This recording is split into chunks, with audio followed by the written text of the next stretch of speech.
The Horrible Gamers podcast may contain content not suitable for all ages. Listener discretion is advised.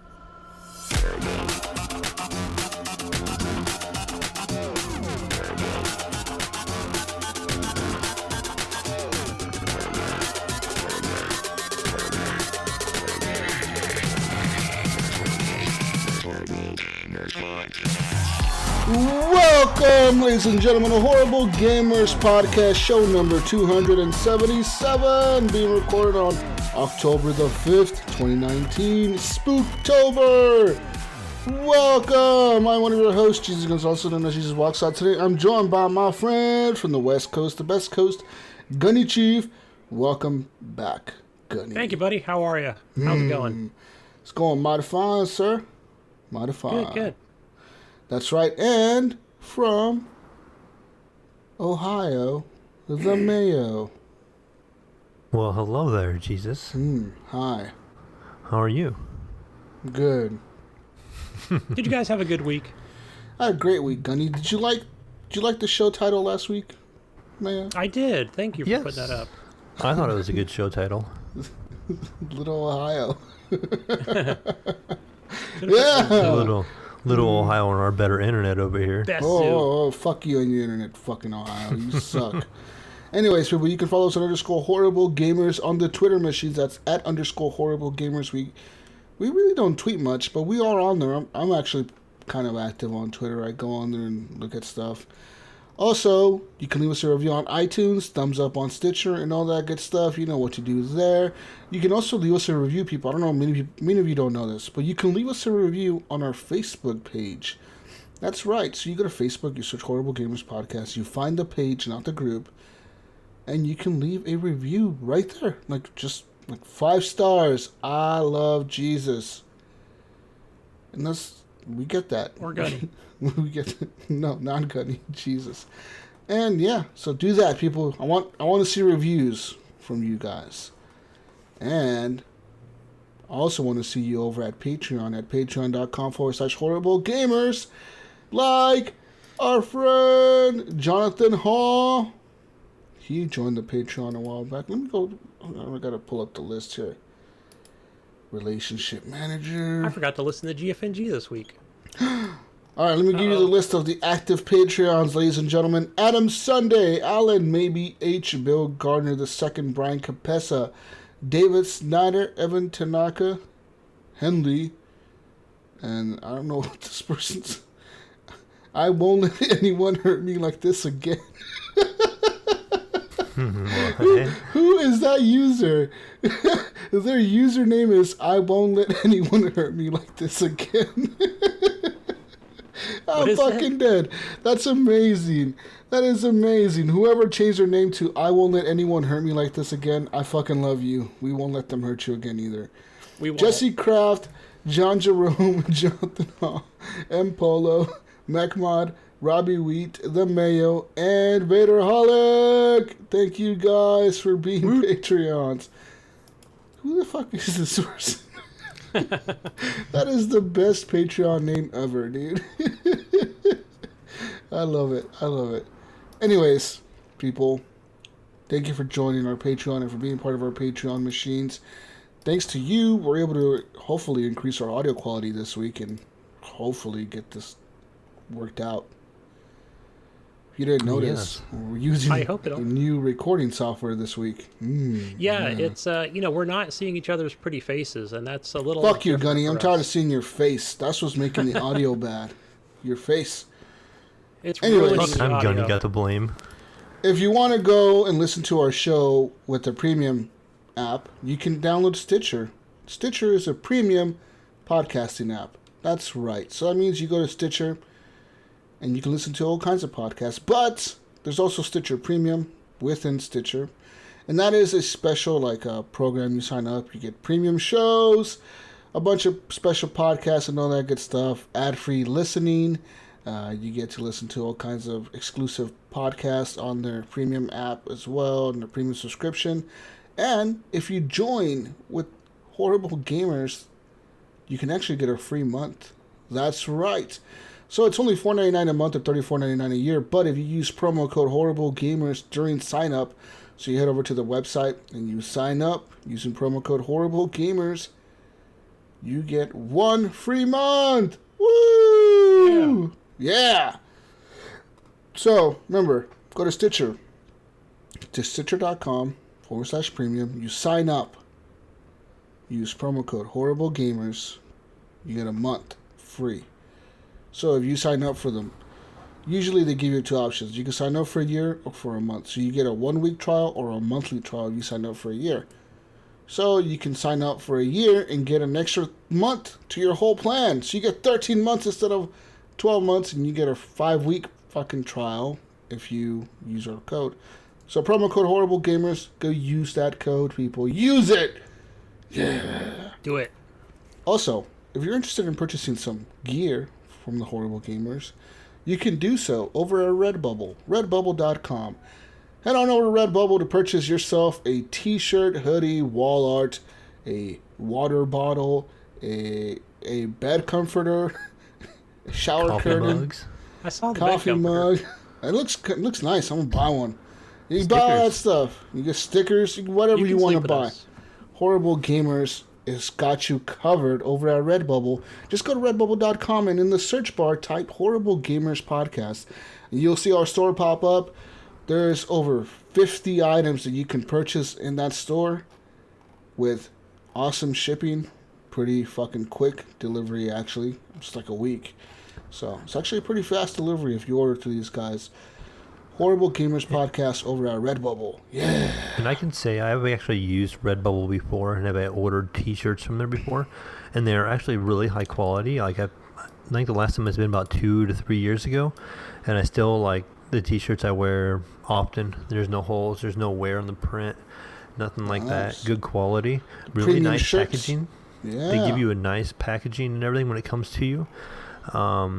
They even have like a little funny panda or something. I can't remember what it was. There's a little thing that comes with it. It's like a panda sticker or something like that. I can't remember what it is, but I'm it was sold. kind of a nice little added Panda bonus. sticker, I'm sold. But yes, exciting stuff. Definitely have to That's order right. myself my HGP T-shirt. Let me tell you some stuff you can buy over at the HGP store, Gunny. You can buy a wall clock. Have you ever wanted a clock? Well, now you can buy a wall clock, Gunny. That Everybody says has a clock, Horrible needs a clock. Gamers. I It's might Horrible be ordering that Gamers. here real soon. You can buy a sticker. You can buy some wall art if you want some wall art. You can buy some duvet covers. You can buy all kinds of stuff. So just go on over to Horrible Gamers Podcast store at Redbubble and purchase something. Buy something. You know, I'm just thinking when the next time when you're listening to the show, you can just cuddle up with one of the Yeah, just use the duvets. blanket. Yeah, just cover the old yourself blanket up. there, the wrap HGP yourself. blanket. Throw on the hoodie, the HGP hoodie, and a t-shirt underneath it. Yeah, wrap yourself up. You could buy an acrylic block if you want to shoot at a block that's acrylic. You can buy a Horrible Gamers block to shoot at. Yeah! Yeah. Pull out your get guns, written out on America! us. Yeah. Take your best shot. It looks actually pretty legit. I'm gonna buy that block. I'm gonna buy it. Buy it, Gunny. Yeah. Anyways. There's that, people. Our intro song is done by Fowler and Twistix, and it's called Breakout. Our intro song is done by Broken Free. It's called Night Owl. And let's get to talking about video games, because that's what we're here to discuss. Right? That's Yeah, right. I actually wanted to throw in there real quick, Jesus.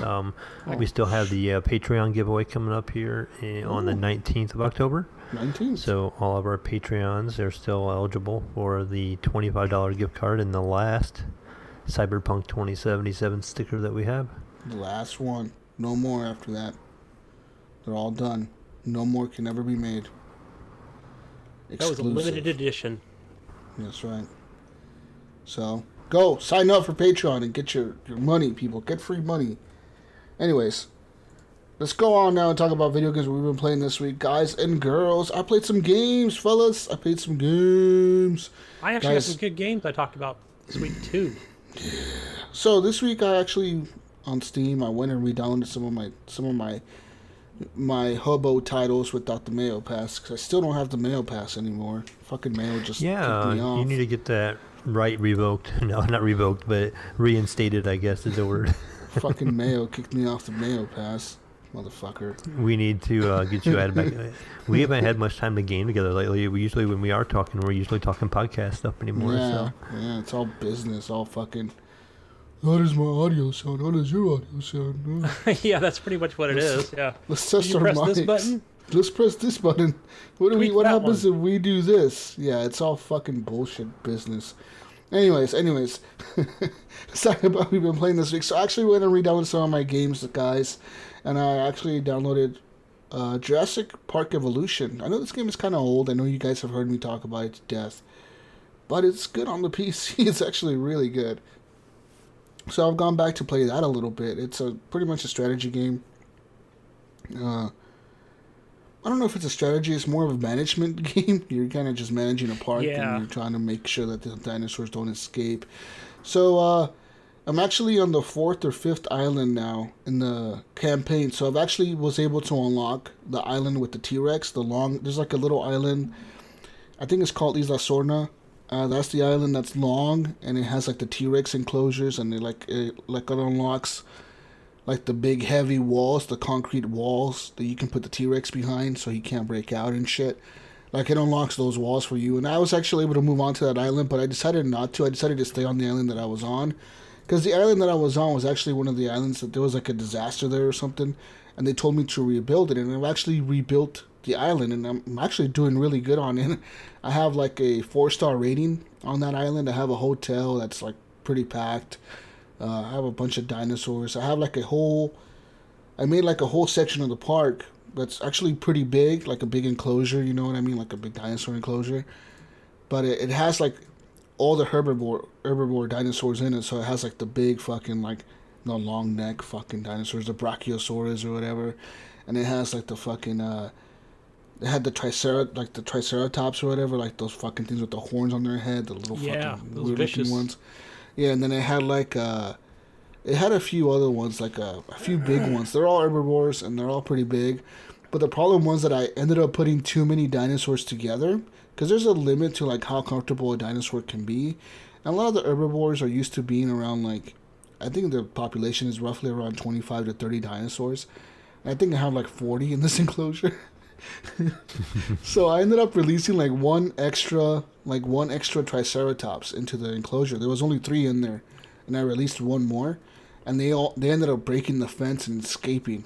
So like, next thing you know, my like on my park, I'm getting notifications like fence broken, alert, and this is like alert.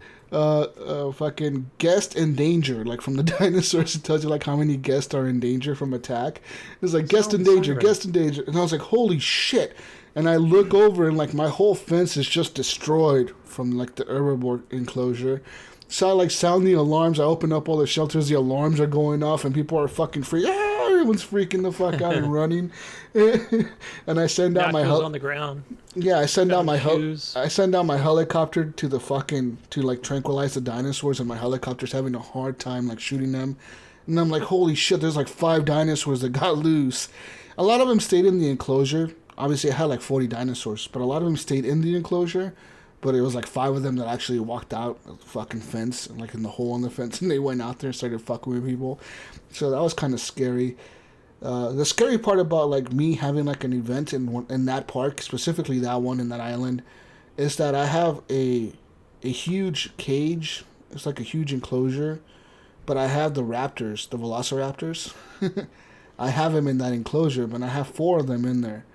And they're pretty comfortable. Like, I have them to the point where, like, they're not going to escape. They have, like, a lot of room to like, run around in. They have water. They have food. They don't have, like, any other type of dinosaurs in there with them. It's actually pretty big. Like, it's probably the biggest enclosure I've ever made. And it's just for the raptors. So they're pretty comfortable in there. And, but when I saw, like, fence broken, I thought it was them escaping. So I was freaking the fuck out, because they'll actually eat people. You know what I mean? The herbivores are kind of... What do the other ones do? The herbivores, they might attack people. They might kill someone if they're, like, kind of big. You know, like if they step on them or run at them or something, they might kill somebody. But the chances of them killing someone is very low compared to, like, a meat-eating dinosaur escaping.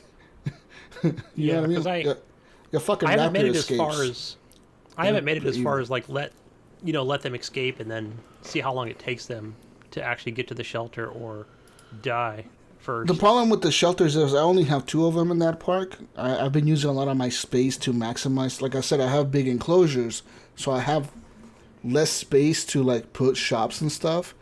So I've been like kind of stacking my shops together in the areas where the people go visit the dinosaurs. And I only have 2 emergency shelters. One is like at the entrance of the park, all the way in the beginning near the hotel. And another one's kind of next to the cage where the raptors are. Like that's another enclosure for like an emergency shelter. So the people can kind of get to these emergency shelters pretty quickly. But the bulk of the people in the middle, they're kind of just stuck running either direction. So they're fucked. Yeah. You know what I mean? They're probably going to die. Like if the raptors ever escape, there's going to be a few deaths. I know that. Safety first, Jesus. You got to deal with...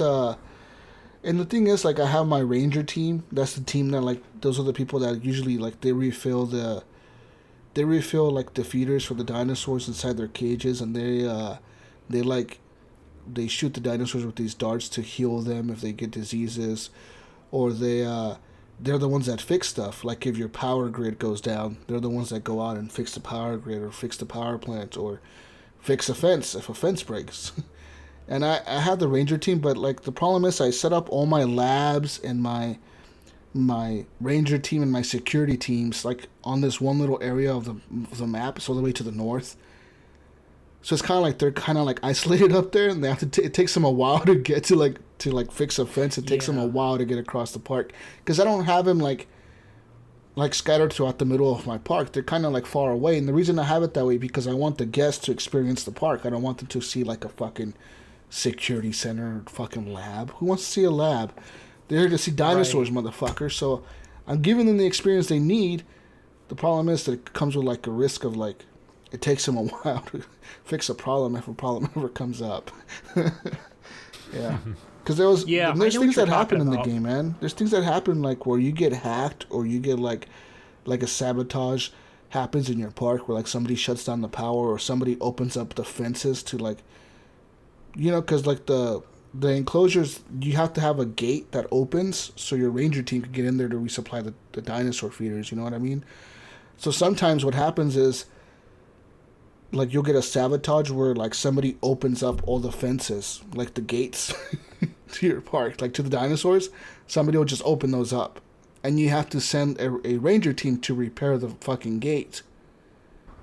But I mean, the dinosaurs are getting loose, so they attack anyone, you know what I mean? So your ranger team can get attacked. It's fucking crazy, dude. Yeah, it gets nuts at that point to try and multitask.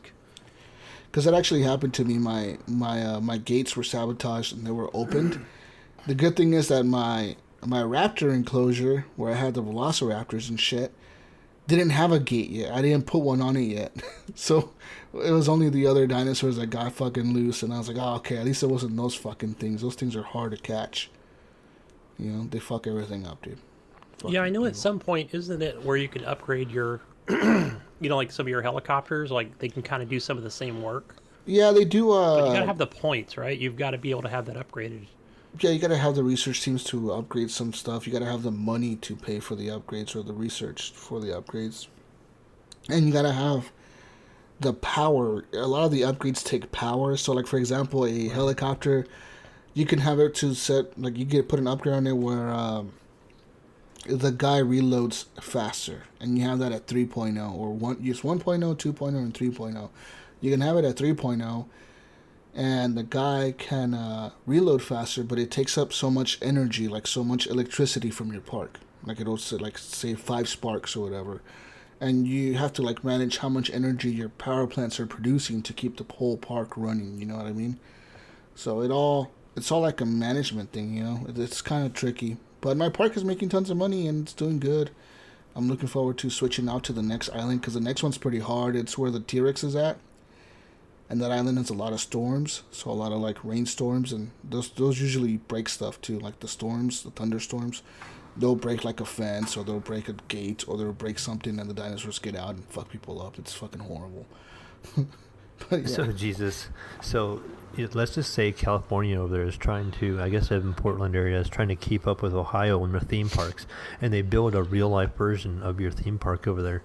Yeah. How likely are you going to attend it? Like if it was like exactly like my park. Yeah, exactly. Like you walked into a living version of your park. I would attend. Are you gonna feel safe? I would feel pretty safe going to my park. The chances, like I said, the only dinosaurs I'm really scared of is the raptors, and they don't really ever escape because I have them set pretty comfortable. You know what I mean? I don't have them overcrowded. They have plenty of space. Yes, they have tons of people viewing them because I put up a lot of viewing platforms, but they have a lot of space and they have a lot of food, so they're not gonna. I don't think they're gonna get out and eat people. So I would go. Yeah. Just be careful because Gunny was asking me about dinosaur security the other day. So just be cautious when you're over there because he's not too far away from you. Because if I know me, like I'm on that second island now, and there's always that urge where you want to add more dinosaurs, but do you have enough enclosures or not? You know, like maybe you don't have the space, so you're gonna put like 20 or 30 dinosaurs in one enclosure. And just that's when the shit goes wrong. It's the fun of it. You put a big T-Rex in like with a bunch of little raptors, dude, and he'll start attacking them, and they'll start attacking him too, and they'll start fighting. They'll try to escape. Yeah, and then one of them is injured or sick or dies or. Yeah, and you lose money because I mean they cost a lot of money to make. Like the raptors are like $500,000 or more, like $350,000 for each one to like make one or whatever.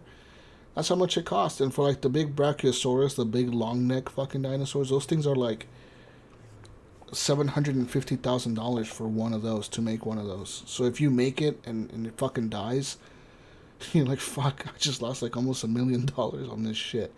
You know what I mean? It's bad for investors, Gunny. Bad for the investors. Yeah. But yeah, that's Jurassic World Evolution, people. Woo! Fun game. Runs great on PC too. You make me want to play it again. Like it's so much fun. I don't know. There in my library. It doesn't take long to get to the second island. Yeah, it doesn't take long, but it can be tricky. Like at first I was struggling with this island, and then once I realized like I should just put a bunch of dinosaurs in the same thing. Well, why not? And it worked out for me pretty good. Anyways, people, you're probably tired of me talking about fucking dinosaurs that don't exist in a video game. Anyways, let's talk about more games, guys. Let's talk about some other games that I played this week. Actually, today I made my comeback on the stream. I made my comeback streaming, guys. Today I decided to stream again. I got Streamlabs set up again. Got my green screen set up. Everything's set up again. I'm good to stream. So I got that set up, and I started streaming Apex Legends, and the new map is out. So I was like, you know what, new map, new season. And today is the first time I've actually played it. And dude, the map is fucking good. It's good. I haven't seen it yet. It's so different from the original map. It's like they have like a snow section of the map. They have a lava section of the map. Like everything's lava, like a volcano erupted. They have a foresty section of the map. They have like a city section, like where it's like a city, and like you know, like you're walking through a city. So different biomes. Like it is fucking cool, Gunny, and like they have new weapons as well, and new hop ups and stuff for the weapons. Like they're kind of like those those attachments or whatever you put on them. They have new of those. But yeah, they have new weapons as well. Like they have new for example, they introduced the charge rifle from, I believe it was Titanfall 1. But Titanfall 2 may have had it as well. That charge rifle, they usually it was like a Titan weapon. You shot at the Titans. Yes. They have that in this game, so that's an energy weapon in this game, which I think it was the same on the original Titanfall. But it's an energy weapon in this game, and it actually takes ammunition. It doesn't it's not like in the fucking Titanfall game where I had unlimited ammo. It was just a charge. And this one is a charge, but it has like ammunition tied to that charge. So you gotta wait for it to charge, and then it shoots, and then it fucks people up. There was a few other guns that I messed around with. But today, actually playing my second match. So first match, I get in, and we land pretty hot. And my squad mates, one of them was like I think he was Pathfinder. The other one was the new guy. I forget his name. He's the hacker. Crypto. Crypto is his name. That's right. Yeah. So Crypto is the new guy. He's an Asian dude. He looks Asian. And he's a hacker. So like he hacks things. He's like the whole, like if you launch the game right now, if you haven't played it in a while and you launch the game, where you're gonna see right off the bat is you're gonna see that it has a new like intro video. So it has like a little video in the intro, like it shows you like it's kind of like the trailer that I think Jonathan posted in the group. So there's a new trailer in there, and it shows you like the story of crypto. Like it's like showing it shows all the legends talking, like Bloodhound and Mirage and Lifeline and fucking Gibraltar and all those dudes. They're all talking like in the dropship, and then crypto's like. He's like over on the corner being a loner, and they're all making fun of him because he's a fucking weirdo. And then they end up fucking jumping out on the new map or whatever, and it shows like the new map, and it's fucking cool, man. I like it. Second match that I played, we got a championship. We won. We fucking won the match, dude. It was fucking close too. I ended up using my Gibraltar ability twice to like kind of get us out of some holes that we were in. Like we were fucking surrounded, and I was just calling this fucking airstrike and put up the dome around us. I think it's powerful as fuck. Oh man, it was insane though. I ended up going down, and I would say I didn't really win. My teammates won it for me because I was dead. But I didn't go down. I died like at the very end of the match. It's not like I died and they like watched them for like 10 minutes. No, I died and I watched them for like a minute, maybe two. Like they were fighting this other squad that was still left alive, and the reason I died was because my teammate was pushing up and I was following him, and we weren't communicating. We were just kind of using like text chat, so we were like typing in shit. And he said push, so like he typed out push, so I like followed him, and then I get fucking sniped, and then the dude runs back. I'm like, what the fuck, dude? You told me to push, motherfucker. What the fuck? It was a bitch. But we ended up getting the win. And so the crypto dude has a pretty cool ability, Gunny. So his abilities are he has this drone, right? He deploys it. And the drone, he can, like, at any time, he can just stop and crouch. And, like, he starts, like, controlling the drone. And the drone tags people automatically. Like if you look at someone, you can tag him, like kind of like Ghost Recon or something. You know what I mean? When you use the drone to tag people, so he's tagging people, and then because like every time our teammate, he would be like, enemies within 200 meters. He would like say that, and I was like, what the fuck? How does he know there's? I was like, how does he know there's somebody within 200 meters? And then like, he would be like, enemies within 200 meters northeast. And I'd be like, what the fuck is he talking about? So we would just kind of wait there, right? And sure enough, here comes these dudes, and we'd fuck him up. And then, again, he would be like, okay, no enemies within 200 meters. We're good to go. And I'm like, oh, that's awesome. Okay. And then we would just be moving, and then he would call it out again, like, enemies, 200 meters, southeast. They're to the left of this fucking thing over here. And, like, he had, like, this drone that he would control, and I would see him go down on his knees or, like, on one knee, and he was, like, controlling this tablet thing. His character was like looking at a tablet, and he's like, watch my back, I'm like, I control my drone. And then like he's controlling the drone and tagging people and shit. Super OP looking. Sweet. Yeah, the little bit I seen when you were streaming, it did look really OP. But my question is, like, when you and your team was running, I'm sure you probably ran across other cryptos. Oh yeah. Can you see their drone up there in the sky, and can you shoot it down as like a defensive counter? Yes, you can. Yes, you can. So you can shoot the drones down. The drones do have a shield in front of them, though. Okay, so you know, like, it has a little bit to get through. You know Gibraltar. You know how when like he aims, he puts up a shield in front of his gun. Mm-hmm. That's what it looks like. So the drone has like a little shield in front of it, like as it's flying around, it has a little shield in front of it, and you can shoot at it. But like obviously, if it gets away from you, then it's not gonna go down. You know what I mean? But it does have a little shield, so you can shoot him down. Because we did run into across a few. Almost everyone was using crypto that we ran into. But yeah, man, the game is a lot of fun. I'm actually like excited to play it again. I really am like excited. Like I feel it. You know what I mean? Like I'm like yes, I want one more Apex right now. It's kind of weird. I thought too. I seen on a video that his like ultimate. I think it's his ultimate that you can like diffuse other traps. So like you can get rid of Watson's laser wall, I'm going to call it, fences. Oh yeah, because he's a hacker, right? Caustics, so and then the caustic poison cloud. Poison clouds, yeah. I'm assuming he could probably hack those. Yeah. So yeah, I wouldn't doubt it. I didn't see it. I didn't see my guy do that because there was no one who ran across that was like that. No one was using Watson. How long do those laser walls stay up? They stay up for a long time. Like, I I think was gonna say, You indefinitely. can shoot them down though. Yeah, they stay up indefinitely, I think. Well, I think you can shoot the edge of it, and it You makes can. it disappear. It breaks it, but you make noise, so then Yeah, people know where you're you at. shoot the Yeah, pylons yeah. and it breaks them. Okay. And it's like, they're really easy to shoot and break, but the person that put them up can obviously see that they're being broken or whatever. But yeah, man, this new map is really intense. It's really a lot of fun, and it looks good. It looks really good. It's like colorful and shit. Like, it looks really different when you switch from the different biomes. Like, one of them, like I said, was the snow area. That's where we landed at first. And then we went from the snow area to, like, the city area. Then we went back to, like, the lava area. Then we went to this other area. And it was all different. Very different looking. And a lot of zip lines on this map as well. A lot more zip lines, I feel like. There's zip lines everywhere and shit. It's really good. I'm surprised. And I did end up buying the battle pass again. Was you able to use the coins from your last season, or did you have enough? No, I had enough. I had, like, I think ended up having from the last season, and I must have had some left over from when I bought the pack, and then I bought, from the last season, I got some from playing the season. But I ended up having, I think, like 1,400 something coins. So I ended up buying the pass for like 900. I think it cost you 950 to buy it. So I have like 400 something left. Sweet. Yeah, so I have enough left.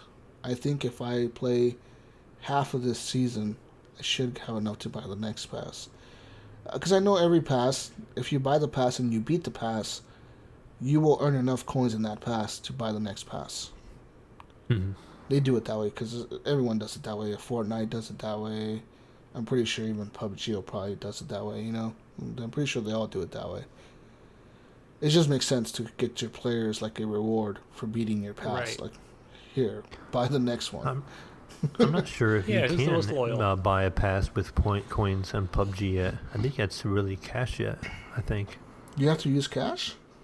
so. I don't remember Really? if So there's. you can't buy it with I don't points? remember ever using or having an option for battle points of any form to Other than get the pass. I mean, I could be wrong. I haven't played PUBG in a little while, cosmetics. but I haven't looked. But the last time I don't remember seeing that as an option. That seems like a bullshit way to do things. It does. You know what I mean? At least you can say whatever you want about Apex, and they've done their mistakes, and they've done a lot of things that were wrong. Don't get me wrong, I'm still pissed off at them with their event bullshit they did last time with the Battle Pass. But at least they did that right. They copied that from Fortnite, and Fortnite is doing that right. So I'm glad that Fortnite introduced that, and that it makes Apex follow suit. Because they needed it. just copy Fortnite for a little while.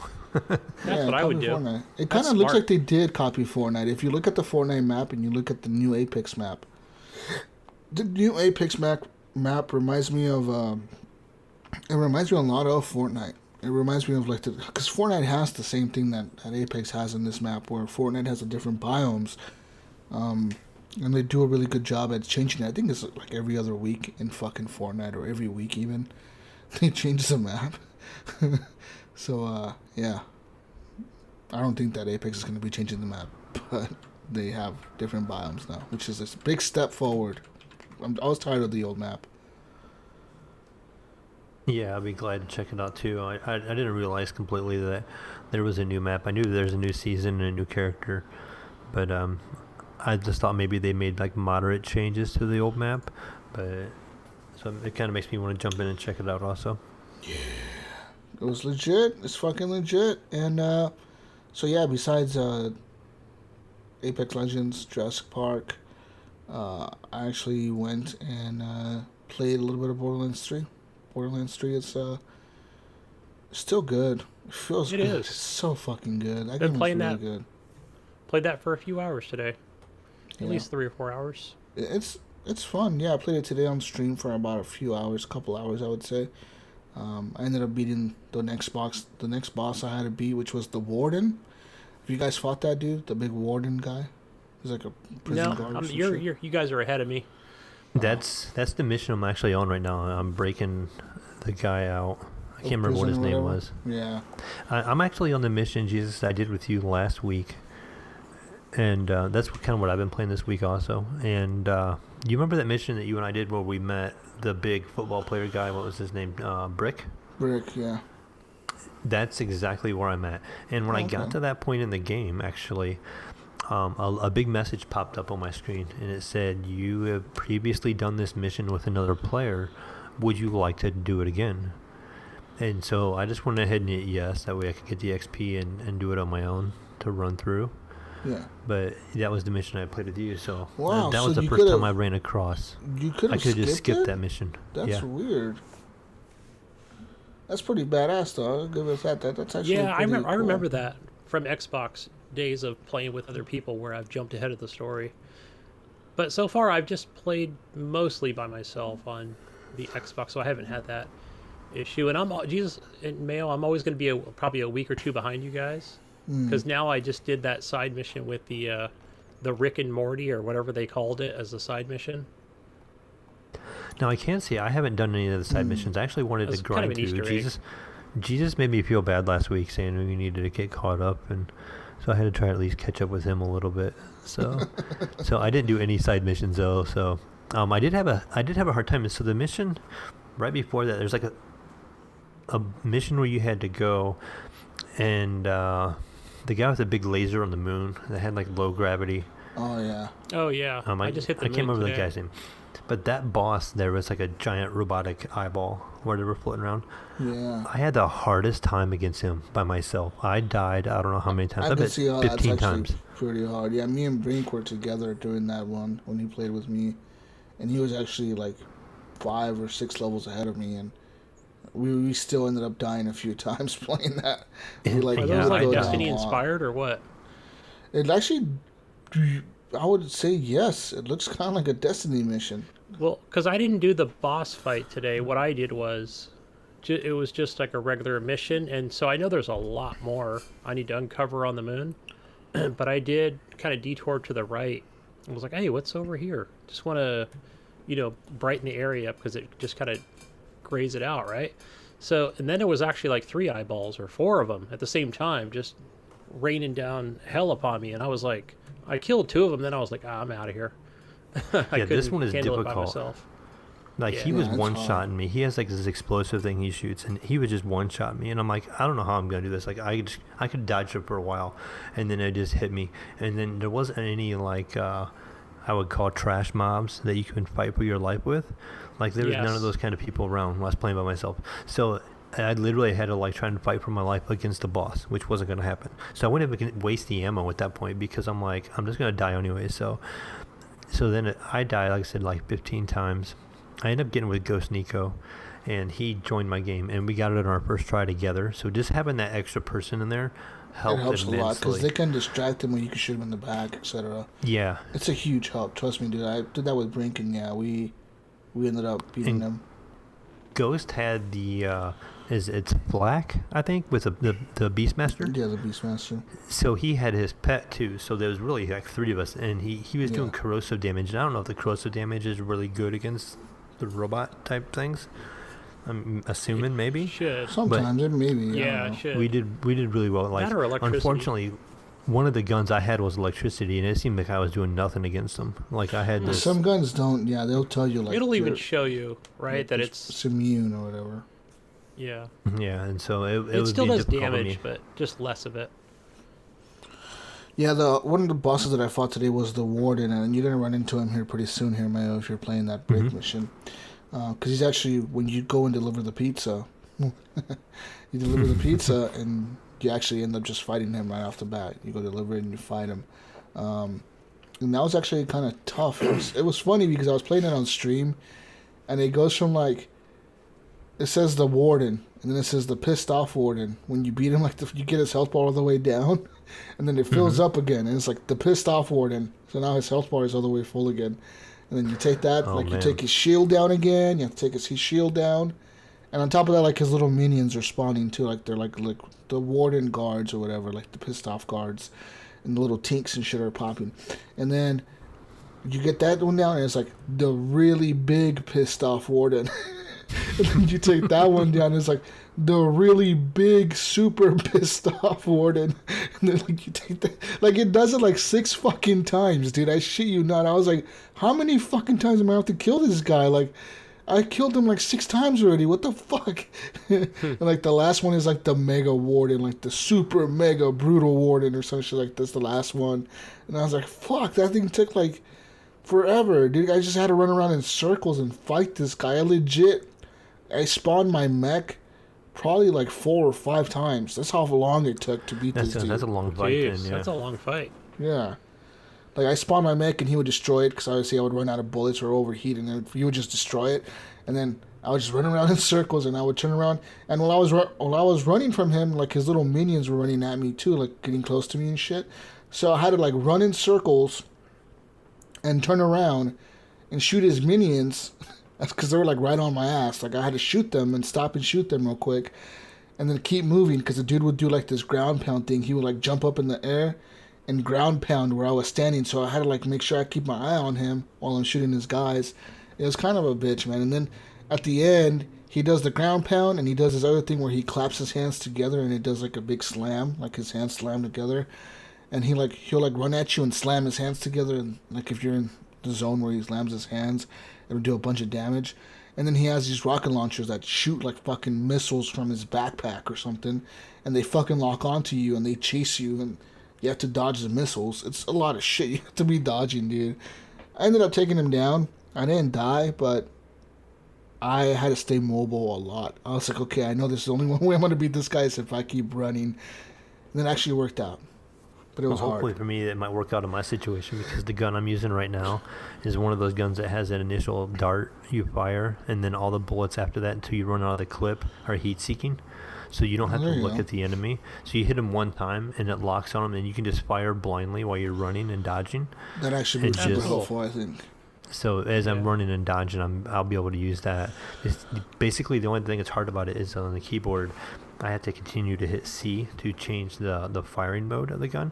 So like you have to hit C to pull up your alternate firing mode is that homing dart. So you hit them one time, then you hit C again to change it back to the heat-seeking bullets. And then you can just fire away. You run that clip out, you got to hit C again, you got to tag them. So it's a one step you have to do, but it's really convenient once you do that step because you're firing around corners. Like you don't need to look where you're firing, you can just hold down the button. That's what I do with the I like the one that's like that, but it's the rocket launcher, because you fucking lock on with the rockets, you shoot at them, and then it locks all the rockets you shoot out just to that person. So I have this really badass rocket launcher right now. It's a purple one, I think, and it does a lot of damage, but that's the cool thing, it's a locking one, so I can shoot it at somebody, run away from them, and just fucking shoot rockets. And it just goes right at them, and usually it takes them out pretty quick, but it's a lot of damage that it's doing. But right now I'm actually running into these crazy big enemies, man, and I don't know, even today on stream near the end there, you guys saw some of the enemies I was running into, and those big guys that I ran into, those guys are really tough. They're like level 25, 26, and I'm level 22, 23, and they're just killing me like easily. Yeah. That's where you have to go back and kind of grind things up because... Well, the thing is, Gunny, I've done all the side missions in the game. I don't have any. Oh, okay. So I don't know. What do I got to do? I don't know. What to do at that point is probably, you'll probably need to join in some other players. I guess so run you into probably somebody... need to come over and carry me for a while, and you'll level up as you're carrying me. That's what I think I got to do. Play your game. Yeah, go do co-op and then run back to my game. So yeah, you're right. I mean, I'm running into these dudes. They're just a little bit above me. Like, not even a whole bunch. Just a little bit above me. And they're really wrecking me, dude. It's like, fuck. Yeah, because I kind of did that the last couple days where I had some, like, level 4, 5, and 6 level side missions. So I went in and did a couple 5s today. It didn't give me much XP, but I was able to get to, like I said, we're 14. But now, like, the enemies are 16. I'm like, great. In the main story. So I am getting my ass handed to me.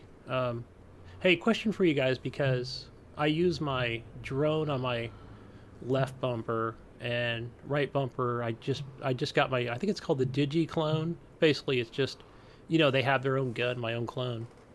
Does that disable my grenades? I would assume that that's disabled at this point. Because those are the two I don't know. abilities that I'm using. I'm not Because sure, normally, man. right bumper would be grenade, right? So now I just, no, put that in my second slot. So I would think that I wouldn't have grenades. I don't know. Maybe it's on a different button, or I'm not even sure. Or if I can just change it it might. on the fly. You're talking about just like remapping the controller, right? Well, kind of, sort of, right? Because I've always had right bumper as grenade, and that's now I just use my clone. Mm-hmm. So I guess on the right bumper. Just took, yeah. Yeah. I don't think it's may have just remapping. left It's just blank. kind of a. I'm not sure if there's another way to use grenades at that point. I know somebody's out there going, yes, you can, or nope, you have to actually put that back. But I don't know. It didn't seem like it was a lot of help, even with the clone. So I don't know. I'll keep it on there for a while. See how it goes. But yeah, I'm gonna go back and grind a little bit more. Unlock more of that moon area. Yeah, but yeah, man. So I've been playing some of that, and it's really cool. I like the map that I'm in right now. The I forget what it's called, but it's like the I was jungly saying map. on stream, Jesus, that's a huge map that you were on. Oh, it's fucking definitely huge. It's big as fuck. It's like tons of layers of like. I don't like how. Speaking of that, I don't like how Borderlands, how Gearbox does their maps. Like, why do the map that way where it's like you can see the layers and you can move it around? I don't like it. You know what I mean? When Yeah, you pull up it's the not map, like you could rotate it or even see an easier path to where you need to be. it's I really know, like you were difficult saying to on stream, navigate. It's really difficult to navigate. it's like today when I'm in Sanctuary, I knew I needed to go see Claptrap. I run Yeah. over there, I'm like, oh crap, he's down. Yeah, he's gotta down be on the downstairs. bottom, That's or you where got to be at the top, or is he at the bottom? Yeah, Like, it's fucking of course. annoying having to guess and having to deal. There's been a few moments in the game where I've actually been lost. And just been lost, and I've been going like, there's nobody here. What am I doing here? Like, there's nobody here spawning. Like, this is the right area. And it's like, no, it's actually underneath this or some shit. Like, right. it's like, There's what the stairs. fuck? You don't know about it. You have to seek it out. It's frustrating. I don't like the layouts. Yeah, I did learn today, or I think it was like yesterday when I was playing a little bit. I was like dumbfounded. I was like, I'm so dumb that I found on the computer, if you right click and hold on your mouse, you can pan the map sideways so you can see all the levels. So Yeah, I learned that initially in know- Sanctuary. I know about that, but it's still, even with that, I wish that they just somehow change that map. Just show me a flat map, and then like let me click for level 1, level 2, level 3. Or how the about bottom, this, middle, guys? top. How about this? You know, in that there's that city map. Let's say you're around. It's probably around. Let's say level 8. There's that city map. Kind of that's where you first get your, like your unit. I just call it the unicycle, right? But it's like it doesn't. There's a place where you come out, and there's like a vehicle station right there. If you just walk through like the pillars on the right, like that'll kind of get you where you need to go because you can't take the vehicle. But it's like, at least let me get the vehicle, then show me, like map it out for me to where I need to go.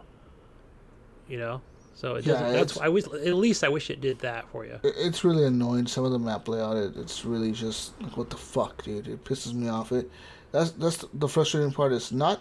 I'm not frustrated at the level design. I like the levels. What I don't like is the map design. Like in the menu, I hate reading that map. But I don't mind. I don't mind how like the level looks. I like the level. Right. The level looks perfectly fine. The getting around, the up and down is fine. But if you just gave me like an actual good map to look at and read and be able to read it right, that would be so much fucking help. I think they want you to like. They don't want to hold your hand. I don't know. Who knows the reason behind it? Fuck but I know what you you're mean saying. they Like, wanna if you're hold my taking the hand. vehicle, They're you're all the not way across the holding my map. hand. It's No, just- I'm just saying, if you're across the map, then you have to keep going back into the map to go, and how the fuck do I get over here? I've done that like plenty Yeah. of times, and a lot of the maps, even in that city map, there was a thing on the bottom. It was underneath a basement or something, and it was like, like this lady kept telling me, "Get down there and get this car." And I'm like, "What the fuck is this thing?" And I kept going by it, and I kept going past it, and I kept going past it, and I was like, "I'm here. How the fuck do I get there? And then I had to like read the map and I have to pull up the map. It's just annoying having to. The way you have to read the map is so fucking annoying. I'm hate a little the map in the menu. divided.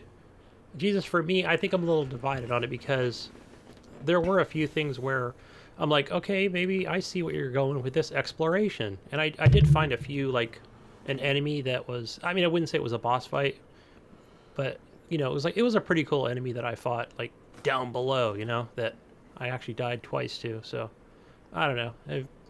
Yeah, but it is frustrating trying to navigate through some of those areas. I suddenly picture in my mind, like, you know, in the development studio, there's probably somebody that designs the actual game map and somebody that designs the actual environment and the actual game part itself. And I wonder if the guys that actually design the game, and they're like doing purpose spirals and stuff around, and be like, all right, map guy, you need to make this map, you know, as like a little running joke to them, you know, make it as complicated as possible for the guy that has to design the map.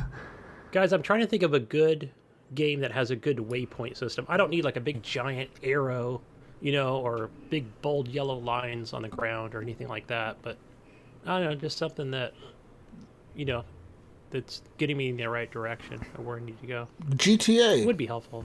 fucking works. You go, you follow the line, and it takes you to where you need to go. Yeah, or just a regular line. It doesn't have to be Red Dead you know, Redemption 2, you follow the line, and it takes you where you need to go. There's no bullshit up and down crap. Yeah. It's just frustrating to me. Like I said, I don't mind the level design. My gripe is with the map itself. You know, that's it. If you don't know how to make a fucking map, then hire somebody that knows how to make a fucking map. Pretty sure a fucking 10-year-old could probably make a better map than what these guys designed. They make it all fucking complicated with the levels and shit. You know what I mean? Multi-layered. Let's do it. It looks like a topographical map. Like when you look at a map that has like the mountains and shit on it. You know what I mean? It looks like the different layers of the mountains. That's what it looks like to me. Fucking weird ass topographical. I guess it could be like deep rock map. Yeah, exactly. That's exactly what it is. A deep rock map. Hey, that's true. That's a good. I hate the deep rock map too. Of course, the deep rock map is more like last gen. You know? The deep rock map makes sense though because you're digging and you're going down and you're mining. So I hate it, but it makes sense for the type of game that it is because you're a miner, you're digging up and down and shit. Yeah, Borderlands, it's like okay, we're going down. We're heading like downward. That's where we're going. I still hate. No kidding. I still hate that fucking map though. But anyways, that's my gripe. Fuck the map. Hey, fuck the map. All right, guys. Hey, shifting gears here. Shifting. You're shifting. Anybody unlocked any shift keys? Putting any shift keys in there for your? Cool I did actually. So I actually have guns. I have. There was actually a website I found that had a bunch of them listed, and I ended up getting 6 golden keys. Nice. And I ended up getting a few shift codes, or whatever the fuck. I don't understand the point of that. Why are you forcing people to like watch Twitter and shit for these keys? Hey, okay. That's where those good websites come in because my kid, I sat down here today and he's a big like Reddit fan, you know. Me not so much. There's some stuff on there I disagree with, but it's like, Dad, I got like 8 keys here. Like, okay, cool. But for anybody out there that's trying to redeem keys, the one thing I found today where I put in 6 different keys and it said, yay, it worked. Everything worked out pretty good. Well, I didn't realize also that you have to go to your mail to like activate it, like in your game. I was like, I thought maybe, but I went to the Shift and .com on my browser and was like, no, you're all good to go. You're linked up and you've been linked for the last 8 years. And then I was like, what the hell did I do wrong? But then I realized, go to the mail. Yeah, I got some pretty cool guns and got a good shield. So pretty happy with that. Whatever. I don't give a fuck. Fuck it. Those guns are useless to me unless, like, because they'll be helpful to me right now, and then I level up, and they're fucking obsolete. I don't need it anymore. It's just another little fun thing to do. It's not fun to put in codes, Gunny. It's not fun to put in a fucking code. Hey, so here's a pro tip, Jesus, because we're all PC Master Race people over here. I just go to shift.com and just copy paste. Boom, right from the website. Shift.com. Bullshit. Activate. Fuck that shit. All I'm saying Easy is, who the peasy, fuck? man. This is like some kind of like some 2007 EA fucking online passcode fucking design going on here. No, this has been out forever. Even since, I think since Borderlands. That's what I'm 2 saying. They should get announced. rid of it if it's been out forever. Get fucking No, rid of these are shift good. code. I would have been real salty if they would have got rid of golden keys. Fuck, so stupid, Gunny. God damn. I I wouldn't have got missed good him either weapons. way, I got a honestly. legendary. I got a cool pig head. I got like a hog head now I'm wearing. It's more fun learning or discovering that stuff out in the wild. Just finding it, instead of yeah. like putting a key in and getting, oh look, I got a legendary. I almost expect something like that when I put a key in. When in the game, you're like, You know oh what you look, can a do, legendary guys? dropped. Oh sweet. Mayo, you know what you can do. Okay, so when What's this? Randy, our good buddy Randy Pitchfork, he puts Yes. up he puts up those keys, or who it could be Gearbox or whoever. Just follow everyone on Twitter. That's what I recommend. Follow everyone, and so then some of the keys, right? They expire. Some of them they'll put up, and they'll be system specific. So it might be PS4 one, and here's a PC one. Just put them all in. Put them all in, because you know what, Mayo? You might get a PS4 eventually. You'll have those unlocked. You'll buy Borderlands 3 on there. Gunny. No one cares a fuck. Jesus Christ. If I would All right, ever enough of buy a PlayStation, it would be a 5. I would wait until the 5 come out at least. Backwards compatibility, man. But yeah, besides all that, I ended up... What else did I end up playing this week? I ended up playing... That's it. I got the Rockstar launcher, but we'll talk about that later. I ended up doing all that good stuff. But yeah. I look forward to playing some more Borderlands this week. I was going to get that Uplay Plus to play Ghost Recon. I have not done it. Maybe I'll do it this week. I canceled mine on the 1st of October. Do the listeners need a Ghost Recon review? I don't know. Yeah, that's the thing, right? Maybe, because I'm just throwing this out there. I've seen mixed reviews. I've seen some bad reviews in I've the seen general people hate it, and I've seen media. some people like it. And I've seen people actually in the Facebook group and even Ghost Nico, I know, and Pipe Dream, they're enjoying it. So Yeah, so maybe we can throw it out there. who do I believe? I don't know. So, yeah, It's actually, mixed. I've been watching lots of YouTubes. Actually, it's funny, in YouTube, if you search Ghost Recon Breakpoint review, the first 15, 20 videos are all negative. That's YouTube, right? They're It's all just, like, that's the way it's this set game up. sucks, worst Ghost Recon ever, who designed That's for this? any game on YouTube. Microtransactions left and right, microtransactions, Oh, 6 God, pages. I don't know. I mean, I don't know. Personally, I did not like the beta, the alpha, the beta, once I played it again, the open beta. I didn't like any of it. So, I'm probably not going to like the game, guys, but I'll give it a shot. I will try it. Yeah, I'm just curious what's different from Wildlands. It's a jungle, not a desert. Mm. Ooh, They just kind of add that division element. One to it, biome, that's it. so. Come on. Innovation. Anyways, go on, Gunny. Tell me what you've been playing this week, sir. Yeah, so you know what I'll start off with? I did get a chance to play some of the Apple Arcade games this week, and I think I'm going to keep that $5 subscription. Are you? I think so, because yeah, I think the games are really good. Like I played, matter of fact, I didn't even write it down. It was the skating game I've been playing. Session, right? No, it's not called Session. It's called Skate something. Yeah, but it was really good. I was really shocked. Just how good it was. And like the controls are just really tight, like it works every time. Skate City is what it's called. Skate City. Yeah, that's a badass game. I like it. So probably about an hour in, and then I let my kid play, and he loved it. So yeah, I actually played a game on there and I beat it, Gunny. It's called Mini Motorways. Have you played that? Okay. Mini Motorways. Let me check that out. There's a lot of good games on there, I thought. It's by I think the group who makes it, or the development team, is called the Polo Club or something like that. And I think they're the makers. Well, I know they're the makers who make that other game called Metro. Mini Metro.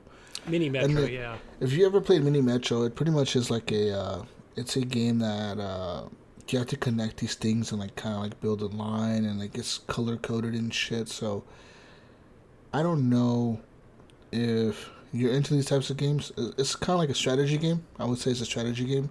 You have to manage like the lines. Like the red line is picking up the square, taking it to the circle, taking it to the triangle.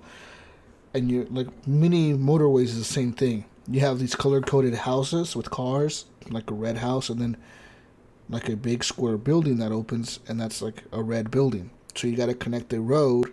You have to make a road to connect the red building to the red house.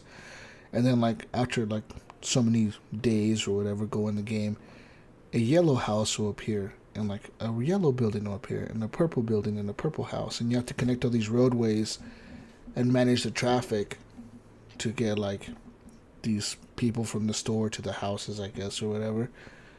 It's just like a little like strategy management game. It's kind of interesting, simple but fun. Already downloaded, so I'll be playing that. What I do not like is that you cannot.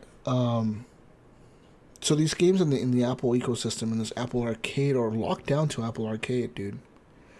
So you cannot buy Frogger in Toy Town or whatever, Toy Town Frogger, whatever the fuck it's called. You cannot buy that game alone. Like, say if I wanted to buy that game, say I'm like, I don't want Apple Arcade, but I really like this game and I want to buy it. Yeah. You cannot do that. You have to be subscribed to their $4.99 a month thing to be able to even play their game. Because, and you know what I noticed about that Mini Motorways game is that it's exactly like Mini Metro. So I was like, these guys kind of like, they pretty much phoned it in, because I beat Mini Motorways and there was like nothing at the end. Like, okay, you beat it. Congratulations. Like, try it again. Play more. Like, there was no reward at all for beating it.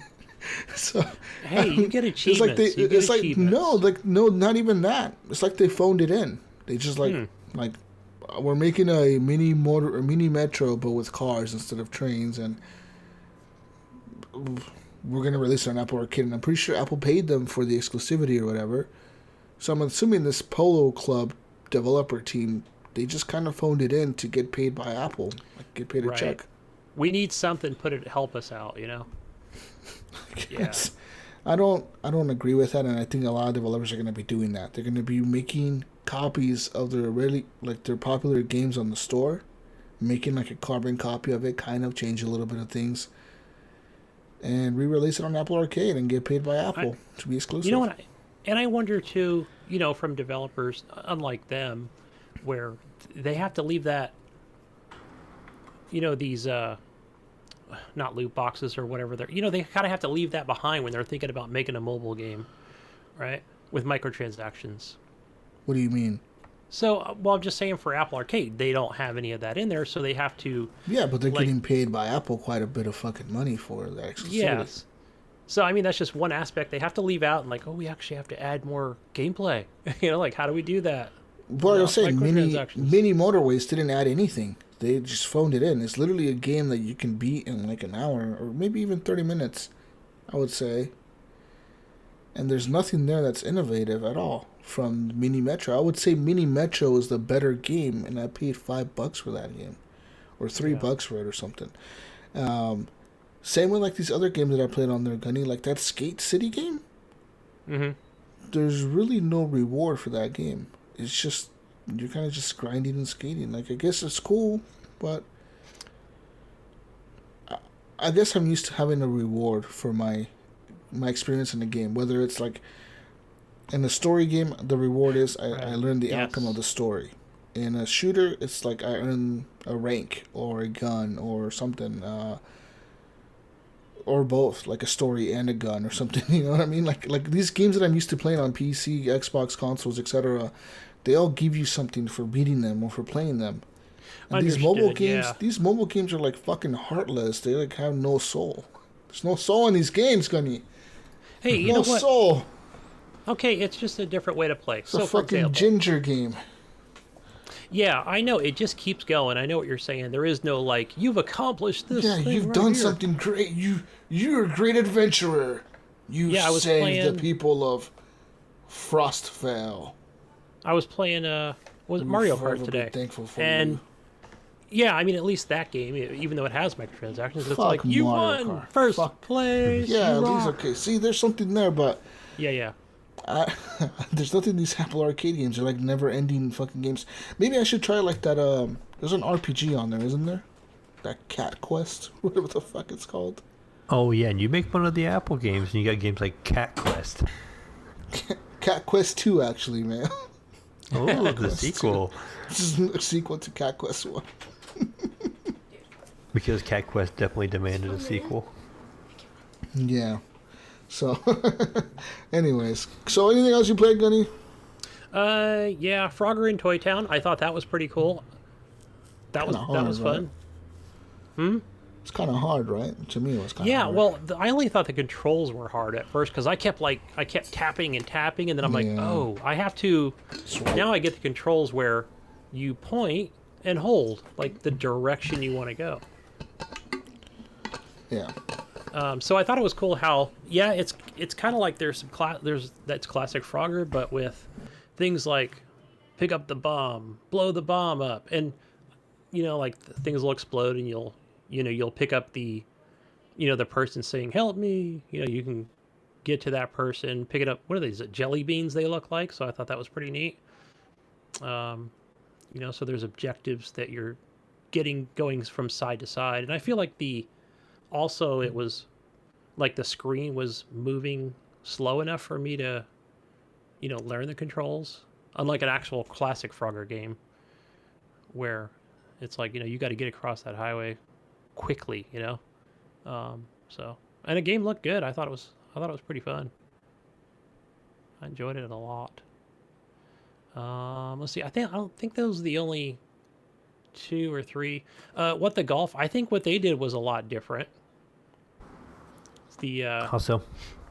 For example, like, you'll hold back, like you're gonna put power into the golf club, and then the golf club goes flying, right? So it's kind of like, whoa, what happened, So then now you have to get the golf club over to the flag, instead of the ball, or things like, and then the next one, I think it's funny, it's corny. The next one, because you don't know what's going to happen, right? The next one, you put power into it, and then you go flying, right? Nothing else moves except you, and you're like, you're tumbling over towards the flag, until you get yourself and hit your head into the flag, boom, there's a hole in one or something, There's one that I'm having trouble with. It's actually like you get a limit of how many times you can hit the ball, and you have to get it into the hole. And it's 3 hits. I can only hit the ball 3 times, but there's a bunch of literally the map is scattered with rocks. There's a cat in the way. There's a bunch of exploding barrels. Literally every 2 feet there's an exploding barrel. So I'm assuming I have to hit so many barrels or a certain barrel to launch the ball that way and get the ball into the hole. But it's really fucking hard. I don't know how to do it. I'm having trouble with it. But there's a few other ones that I've done it, and I'm like, oh, that's what I'm supposed to do. One of them I had to tip the big cat over. The big cat was sitting there, and I kept losing. I was like, what's the point of this? And I was like, oh, I gotta tip the cat over. Yeah, it's kind of like that Angry Birds thing, right? Where you have to hit it in that right spot. It's kind of fucking stupid, to be honest. Yeah. It's funny, though, the one that I had the trouble with today, or the most trouble, was where you start off, there's 50 balls, and you're basically powering them all at the same time, and you have to get them up and over, and then to the right again. Yeah. And I'm like, fuck, I gotta get all the balls back together, then point that in the right direction, and hopefully get at least a set of them, at least 10 of them or so, up to the second level. Because that was frustrating. But I like the ones where you have a bubble and you control a bubble, right? Yeah. And then there's the thorns on the side, or the what am I thinking of? The tacks, but you have to shoot the bubble down all the way down to where you're at as the little human guy, and then the bubble picks them up, and then bring them all the way back up, over and around without hitting any of the the sharp stuff it'll pop the bubble and you have to start over again. So that's what I think they did differently, and I think that's cool. You know, it's not just a classic golf game or, you know, fun stuff. It reminds me of different. this PC game you guys ought to check out sometime. It's a good party game. It's called Golf with Friends. It's in my that game account. looks cool. It has like this cool option. So like, say the three of us were playing together or whatever, and you can turn on random balls, and so like everybody will spawn with a different shape ball. Like there'd be an egg-shaped ball, there'd be a hockey puck, there'd be like a pyramid-shaped ball, a rectangle-shaped ball. It's like literally like a square, and you can actually turn on a mode with this low gravity. So when you hit the ball, however it kind of rolls because it's catching the edges of the shape, it'll kind of bounce, and then it'll bounce like really far. It's really off the wall, but it's a lot of fun actually, because sometimes you'll spawn and there's actually just a regular golf ball, and you're like, ha ha ha, you know, you got the regular golf ball, and the other guy that has the one that's shaped like an egg, you hit it, it kind of curves and is hard, you know, angle, almost coming back to you, like in a circle, and you're like, oh man, you know, and just trying to fight through it and stuff. It's pretty entertaining. That's a good party game. And I like how, too, like, I think I'm pretty sure in that game where I was watching a stream where you can kind of reset the ball so it's not in an odd area. You know, so it's not frustrating. I don't know, maybe there's different rules you can set up in that game. Yeah, that's a fun little game. I played it a few times. Yeah, I have it in the Mail Pass. I'm pretty sure I have it downloaded, Mail, but I have not touched it yet. Yeah, check it out. You gotta go in the options to enable it, but if you start a party, yeah, you can go ahead and do that, and then you turn on the random balls, and sure enough, you'll get random shapes. It's a blast. Sweet. Yeah, but that's all I played for the Apple Arcade. I think they did a pretty good job. So, let's see. On to the Xbox, folks. I played XCOM 2: War of the Chosen. I bought this DLC a couple weeks ago. I don't know if I talked about it last week or not, but it just adds like some story stuff to it, and pretty much every game session that I play, like whenever I'm firing up a game, like what I'm playing on Monday, is every time I just get to the end, it's just a total team wipe for me.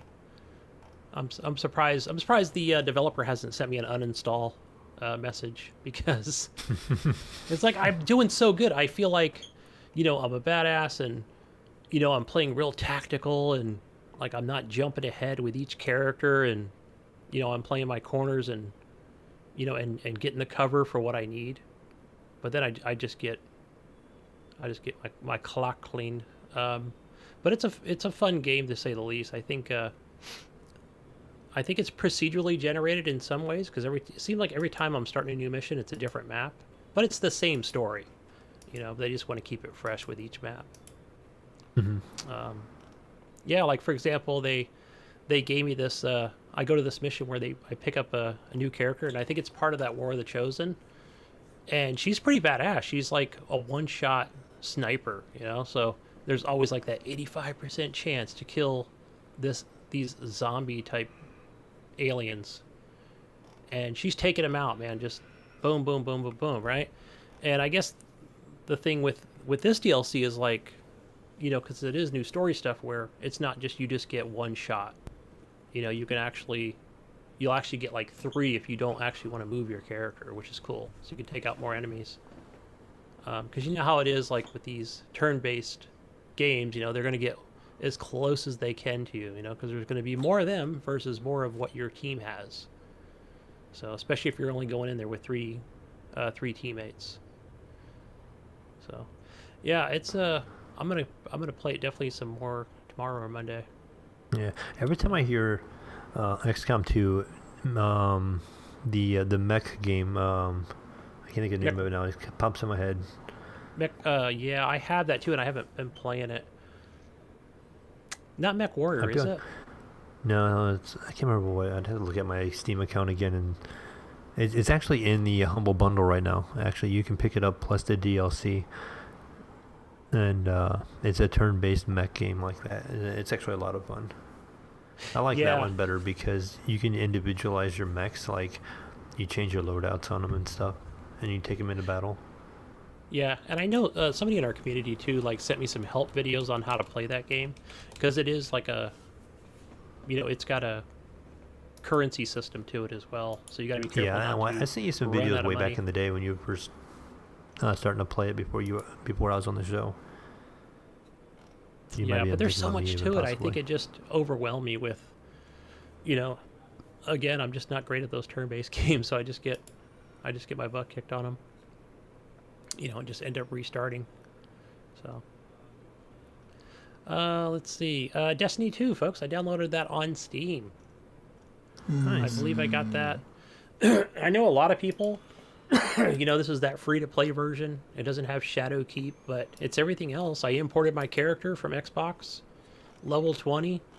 Oh, I thought you bought the expansion. I was about to say, oh, how's the expansion? But you doing the free-to-play or whatever? Yeah, the free-to-play version, and I'm already almost hitting, like that ceiling where it's like, I think Shadow Keep's like 780 or something on the power level for a lot of those missions. I don't know if you'll be able to hit it though with this. Well, I'm 750, so I don't have much more to go. Oh, you'd be surprised though, man. Yeah, I know it'll take me some time since I don't get a lot of time with it. Fucking 10 points in Destiny will take you a long fucking time, dude. Yeah, I'm thinking another 10 hours, and I'll have to decide what I want to do. You're gonna have to pay for it though, right? For the expansion to play it. $34 for that Shadow Keep. So, if it's, maybe I can hold off until November, and then we'll see a deal. If I was just to buy it, if I was to go on Steam right now and buy it, how much would it cost me? $34? Yes, $34. I'm pretty sure that gets you everything. The base game, and I'm pretty sure like that gets you everything. I could be wrong. And then it gives me a boost, right, to my levels, so I can just play the expansion without playing the rest of the game. Yeah, and I think Brink talked about that too. That's good. That's smart because it doesn't leave you behind. It doesn't force you to grind or whatever the fuck. You know what I mean? Right. Yeah, it automatically upgrades you when you get Shadow Keep. Yeah, I thought I read somewhere that it kind of helps you catch up. So, like, if you missed out on Destiny before, like myself, like I've only played just a little bit of it because the guys I would run with and play with at the time, like, didn't enjoy it, so we didn't play it anymore after that. Like, if I jumped back into it, I think it's supposed to help kind of streamline up to the newest update to be a little quicker for me. Yeah. Yeah, I just haven't pulled the trigger yet. I've just been playing pretty much vanilla. I did buy a couple little pieces of DLC. I forgot the names of those, but those, because that was like a year and a half ago at least. Playing that on Xbox One. But it looks good. It feels good playing in 144 frames. Hertz, whatever. It's just, yeah, it feels good. Just learning the different controls, playing with mouse and keyboard, baby, all the way. So, Nice. and the only other thing I played was I saw that now on the Xbox beta, I'll just call it Windows 10. So City Skylines is now on there, part of the Game Pass. So I thought I'd check that out because I do have it on Steam. Yeah, and it plays just like on the Xbox, except it feels limited with mouse and keyboard, where I feel like I have to use the WASD where I can't use the mouse, if that makes sense. What do you mean? So what was the Steam version like? You know how, like, for example, when you're using your mouse, and and if you push up on your mouse or move your mouse up, usually the map moves. Where no, this Xbox game does not allow you to do that. But on the Steam version, it does. Correct. What? So yeah, that's fucking weird how they have different settings for the Steam version and the Windows 10 version. That makes no sense. I think the reason is because you can use a controller to play this game on the Xbox PC. Can you use a controller on Steam? There has to be a controller support. No. You have to use mouse and keyboard on the Steam. What? I don't think there's any controller support for the Steam version. That's fucking dumb. What the fuck? Yeah, because it looks just like the Xbox, PlayStation 4 version. On your Windows 10, Game Pass. But it doesn't run better than it does on Xbox? I'd say it runs just as good. It looks just as good. I mean, But it should be there's- running not just as good. It should be running better than what it does on Xbox, and it should probably be looking just maybe a little bit better than it does on the Xbox One X. Yeah. I mean, obviously I don't have that 4K monitor, but I mean, it's, I'm getting the, running It just makes no sense to me how a 4460. PC version of the game runs as good as an Xbox. It should be running better than the Xbox.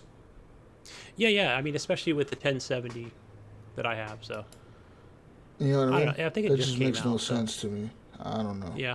But I know that version's not for me. I'm more tailored to, this whole community of mods on the Steam version itself. So I know that they do have mods. I didn't even check those out on the Xbox beta.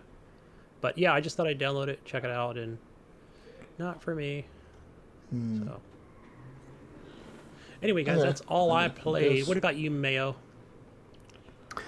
So, Jesus stole a little bit of my thunder. I played a little bit of Borderlands 3 this week, and we kind of hit up on that already. Yeah. I'm about just a little bit behind Jesus level wise. Trying to keep up since he made me feel bad last week about falling behind. So, Yeah.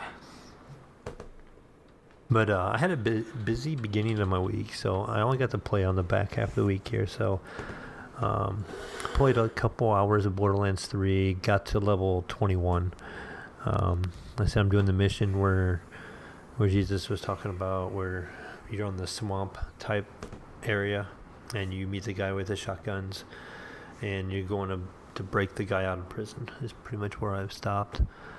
Got to play with Ghost Nico that night a little bit. Had a good a couple hours run with him, so that was nice. Getting some multiplayer. The game is so much funner when you have somebody to run around with too. Another thing to know about this game, I just want to throw out there real quick, was I have this 144 hertz monitor, and I'm on my graphics card. I'm only capable of getting about 70 to 75 FPS on the settings I'm running. So it dawned on me that, why am I playing on my 16:9 where I can play on my ultra wide? Because it's 75 hertz, so it'll support the 75 FPS to be like a perfect match. And so I went ahead and have it changed over to my ultra wide monitor, and man, it looks really good in ultra wide. It just seems so much more immersive playing through the game, and it kind of really made me enjoy it almost a little bit more than I was. Just having that extra view on the sides and stuff was a really nice addition. And I'm glad to see the support for the 21:9, because it wasn't as common, a year and a half ago. But as more games are coming out now, it's pretty much becoming more of a norm that they have 21:9 support, because sometimes the HUD would be in really bad places. They wouldn't be on the corner of the screen. It would be like 6 inches in, so your HUD would get in your way sometimes and stuff like that. So it's where it would be at on a 16:9, but they give you the 21:9 resolution. So, and for you that don't know what that is, it's actually just a wider widescreen. So it's it's almost probably a couple inches on each side wider than a normal 16:9 monitor. But enough Borderlands talk. We've been talking about Borderlands tonight, so. Jesus, another game I did kind of play just out of random. I picked up Beat Saber in VR again, and there was an update. I'm not sure how long ago this update came out, but they added some new playlists, and this is the unmodded version. I took my mod off, and they had an unmodded version, and they added a couple. I think they added 6 new songs to play, and then they added the ability to change the colors of the lightsabers and the platform that you're standing on. So it's pretty much everything that's in the modding I had before. I should check it out. The supported version. I'm assuming the PlayStation version is going to be the same. So I played one of the songs the other day, and instead of having the blue and the red sabers, I had green and blue, and then the environment was kind of green and stuff and like that. So, and then there's another one that I think it was purple and red as the color schemes you could have. And so, and it just made you think a little bit more. I got so ingrained in my mind which side's red, which side's blue, as you're playing, what hand's what.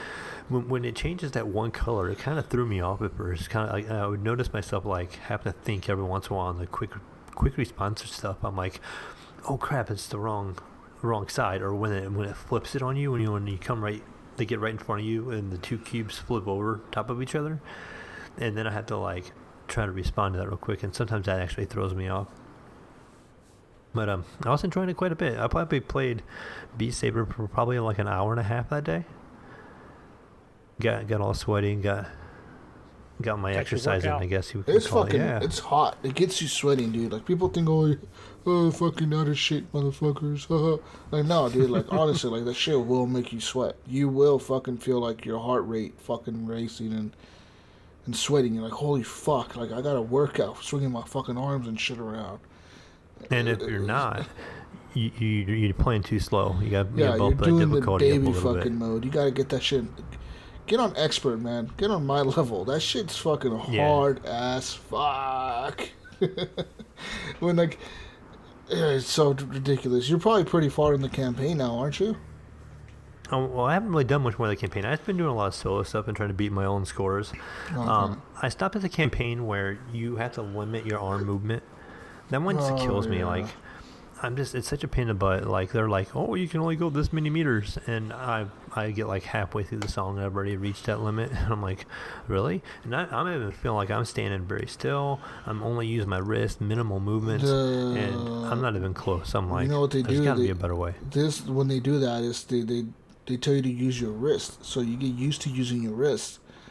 And and since you've been dying and restarting over and over, by the time you finish that song, you're so used to using your wrist to like flick the fucking sabers around. The next one will be you need to reach so much meters. Like, it's gonna like the extend. maximum. Yeah, like 900 meters or something like that. So like and it goes from like using your wrist to using your arms. It fucking sucks. It's the worst. Fucking worst. So as I was in VR world and I was kind of hot and sweaty, like I said, like your face gets so warm because the headset puts out some heat, and I'm like, oh, I'm warm. I'm like, I want to find something else to play. We'll take a little break for a little while, and I went the complete opposite direction. I forgot how fun this game is, so I ended up launching Super Hot VR. And that game, like, I spent some more time in it than I did last time, and it is so fun. Like, that game is also a workout, I'm telling you, because unlike the regular version, the VR version tracks all your movement, and so as soon as you move, the characters that are coming at you are moving. And if you don't know about the game, there's basically people come at you that can either try to punch you or they're going to shoot at you. And there's different kind of guns. There's like a pistol, there's a shotgun, and there's like an Uzi. So if you don't move, you kind of stand there and you can turn your head, and that doesn't count as movement for you. So you can look around, you can see, okay, there's a guy to my left, there's a guy to my right, there's a guy up on this ledge, and he's got a shotgun. Okay, I need to take him out first because the shotgun bullets are really, really hard to dodge. Like, it shoots like 10 bullets at you, so it's like, okay, there's a gun laying on a table in front of you, so when you go to reach to pick up that gun, those characters are moving, so you can slowly do it. So it's like moving in slow motion. So I went from moving fast-paced in Beat Saber to slow motion, dedicated movements, like a sloth almost kind of like thing. And it has to look ridiculous Cheat too mode. Because that game, when it fires at you, you see the bullet and it's like frozen in air as long as you're not moving. Yeah. And you're looking at it and you're like, okay, how do I need to move to dodge this fucking bullet? Dodge it. So I'm like slowly like twisting and moving toward the ground in slow motion, watching this bullet come at me to make sure I'm dodging it, and then I'm coming back up and then I'm fired. I have to look ridiculous. I'll probably look like a slow motion dancer or something. Do you look like Mr. Roboto? Probably. Like, right? He looks like he's probably trying to reenact the fucking Matrix or something. Fucking yeah, that's what it's like. It's like when you see the bullets coming at you, I'm like bending backwards. Ooh, And the wife walks in, you're twisted up like a pretzel, Yeah. She's like, upside what the fuck down. are you doing? Walking. You doing walking yoga? by. Fucking Mayo. It's called power yoga. but it was a lot of fun. I bet I probably cleared like 9 or 10 levels, and then good. actually, you're in like a little room and that gives you disc, and once you beat the levels, you kind of warp back to your little room, and there'd be like the one monitor's broke, and there'd be like an old style floppy disk laying on the table, and you have to put that in this computer, and it tells you to put the VR headset on. So there's this, you already have the VR on, but in the game there's a VR headset hanging above you, so you grab it and you pull it on your head, and that's how the mission starts, to put you in the thing. And then every time you fail, you have to start back at the beginning of that mission. So like you have to beat like say 6 different sequences. So like you'll start off, and the first one is always real simple. It'd be a guy standing right in front of you, and he may be pointing a gun at you point blank, and you can just kind of reach up and grab the gun before he fires and take it out of his hand and just shoot him. That's always pretty easy. But then after that, the next couple, it has like, you'll have throwing stars laying around, or you'll have like objects laying around, like there'd be some like what looks like a glass bottle or like a plate or something like that, and you can pick those up and deflect bullets. So if you know you have a bullet coming at you, you can grab that plate, hold that plate up, if you can catch it in time, block that bullet, and then counterattack. So, but good times. I'm enjoying it quite a bit. That slow movement that it requires, so Makes you want a Mad Max VR game. Yeah. I did happen to run across, I was kind of looking through the store. I messaged Gibbs. I found a Pinball FX2 VR game in the Oculus store. I didn't purchase it yet, but it basically puts you in a room and you're playing a pinball machine. And there's like, if it's a water one, and there's like sharks swimming around you. I think he said it's on the PlayStation also. Yeah, it's on the PlayStation as well. And what I don't like about it is that it's Pinball FX2. It's like, why didn't they do Pinball FX3? What the fuck? I don't know. It's kind of weird. Licensing I just assumed issues, I'll bet. An old title. I don't know. Yeah, I don't know. I mean, Pinball FX3 has been out for years now. Years and years and years now. So I don't know. Yeah, man. I bet it was a licensing nightmare. The one game that I need you to try, Mayo, is Skyrim. Uh-huh. Honestly, just try Skyrim. There's nothing like it out there. Honestly, it's the biggest, most immersive thing in VR would be Skyrim. Because there's nothing like it. The Dawn game was pretty immersive too. You're in a whole world, man. You're in Skyrim. You're in the Skyrim world. You know what I mean? It's kind of hard to explain. I have to imagine seeing the dragons in Skyrim are pretty cool. They're pretty cool. They're pretty big. I mean, it's kind of just cool just walking around. Like, it makes you...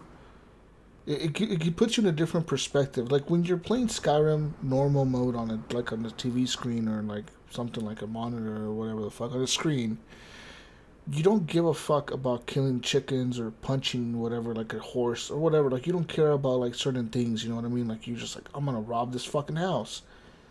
But when you're like in there in a VR, it's a different perspective. Like, you feel like you're part of this world, like you're in it, you know what I mean? Mm-hmm. Like, you don't want to fucking kill the chickens and shit. You're like, I'm a part of this world. You're like, nice little chicken. I'm you one want to of feed them. it now? No. I'm one of you people. It's kind of, it is weird. It does change your perspective, though. It does for me, at least. I don't know. It feels like I'm in it. Like, I'm a part of this fucking environment. It's all around me. I'm in it. You know what I mean? Like, I'm in their world. Like, I'm visiting. You're immersed. I almost treat it like I'm visiting their planet or something. Like, I'm just there as a visitor. Like, I'm just here to be the Dragonborn for a bit, guys. Like, I'm just here to slay dragons and shit. You're the king. Yeah. You don't mind me. It's kind of weird. Don't mind me. I'm just here to fucking slay dragons and shit and do cool quests. Like, I wonder how crazy it'll be to join like the Dark Brotherhood in VR. Oh, that would be so awesome. It'd be crazy. It'd be a that crazy would be quest. Cool. And just some of the crazy stuff that I remember from Skyrim, some of the hidden areas that I found, and the hidden, like, the underground city and shit like that I found. All that stuff. I wonder how it'll be experiencing all that in VR. Because I remember one time I found that Dwarven ruins or whatever.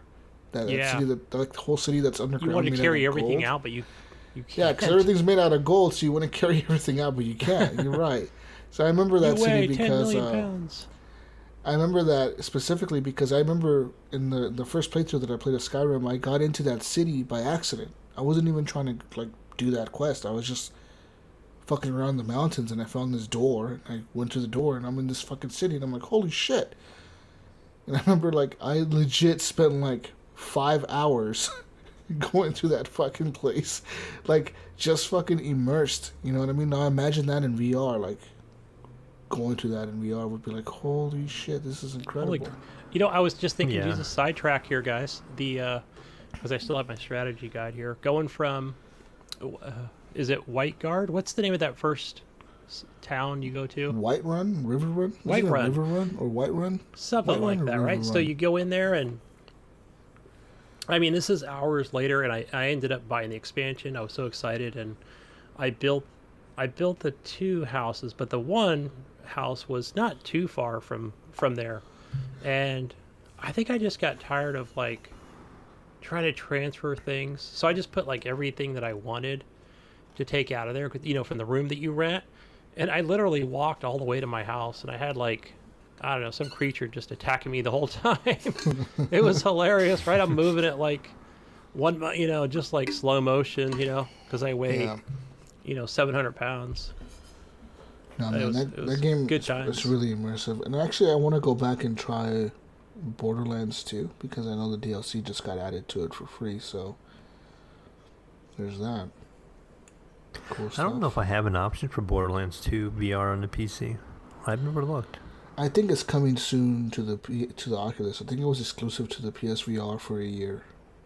That a year exclusivity, and I think this December that exclusivity runs out. So I think next January it comes to the Oculus store and to the Steam VR store.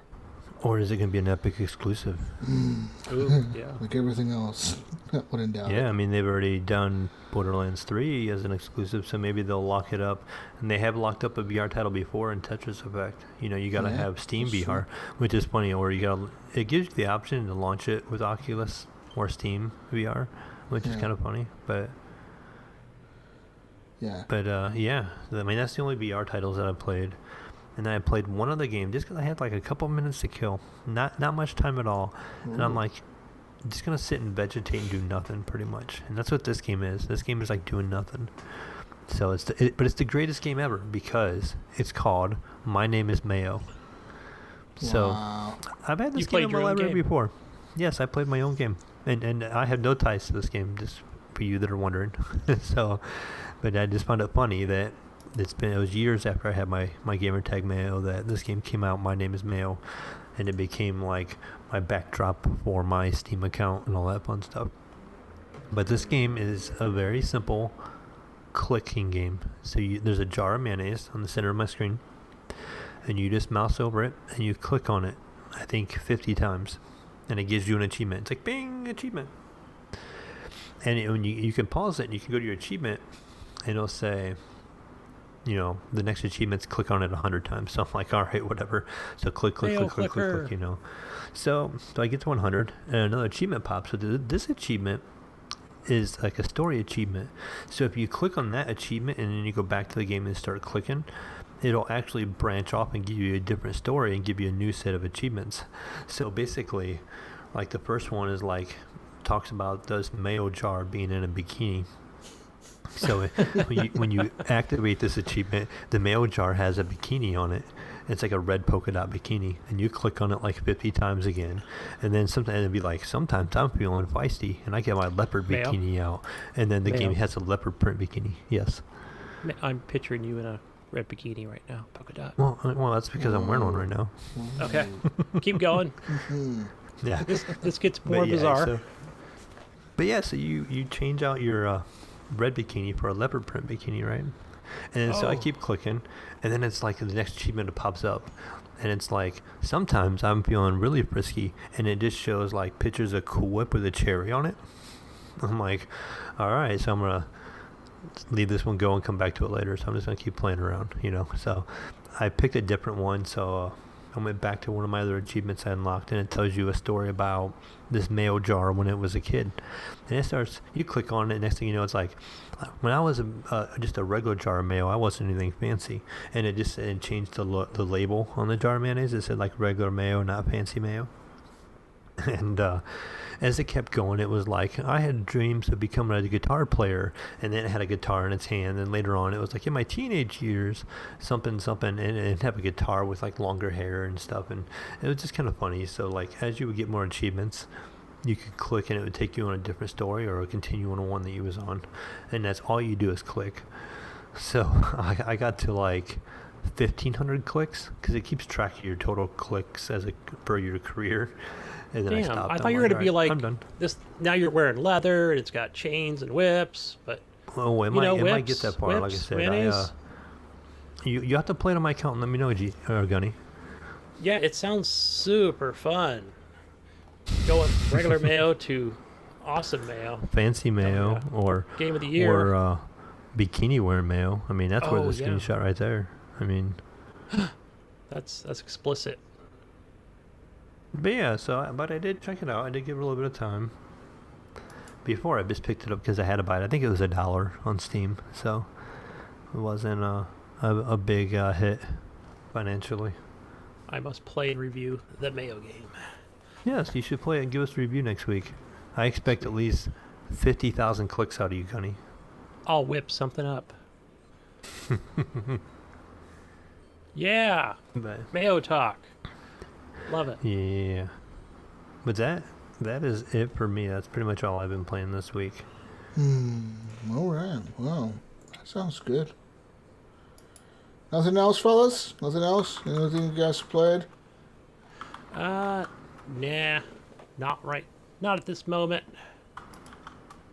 Played some Game Pass games. I'll talk about them next week.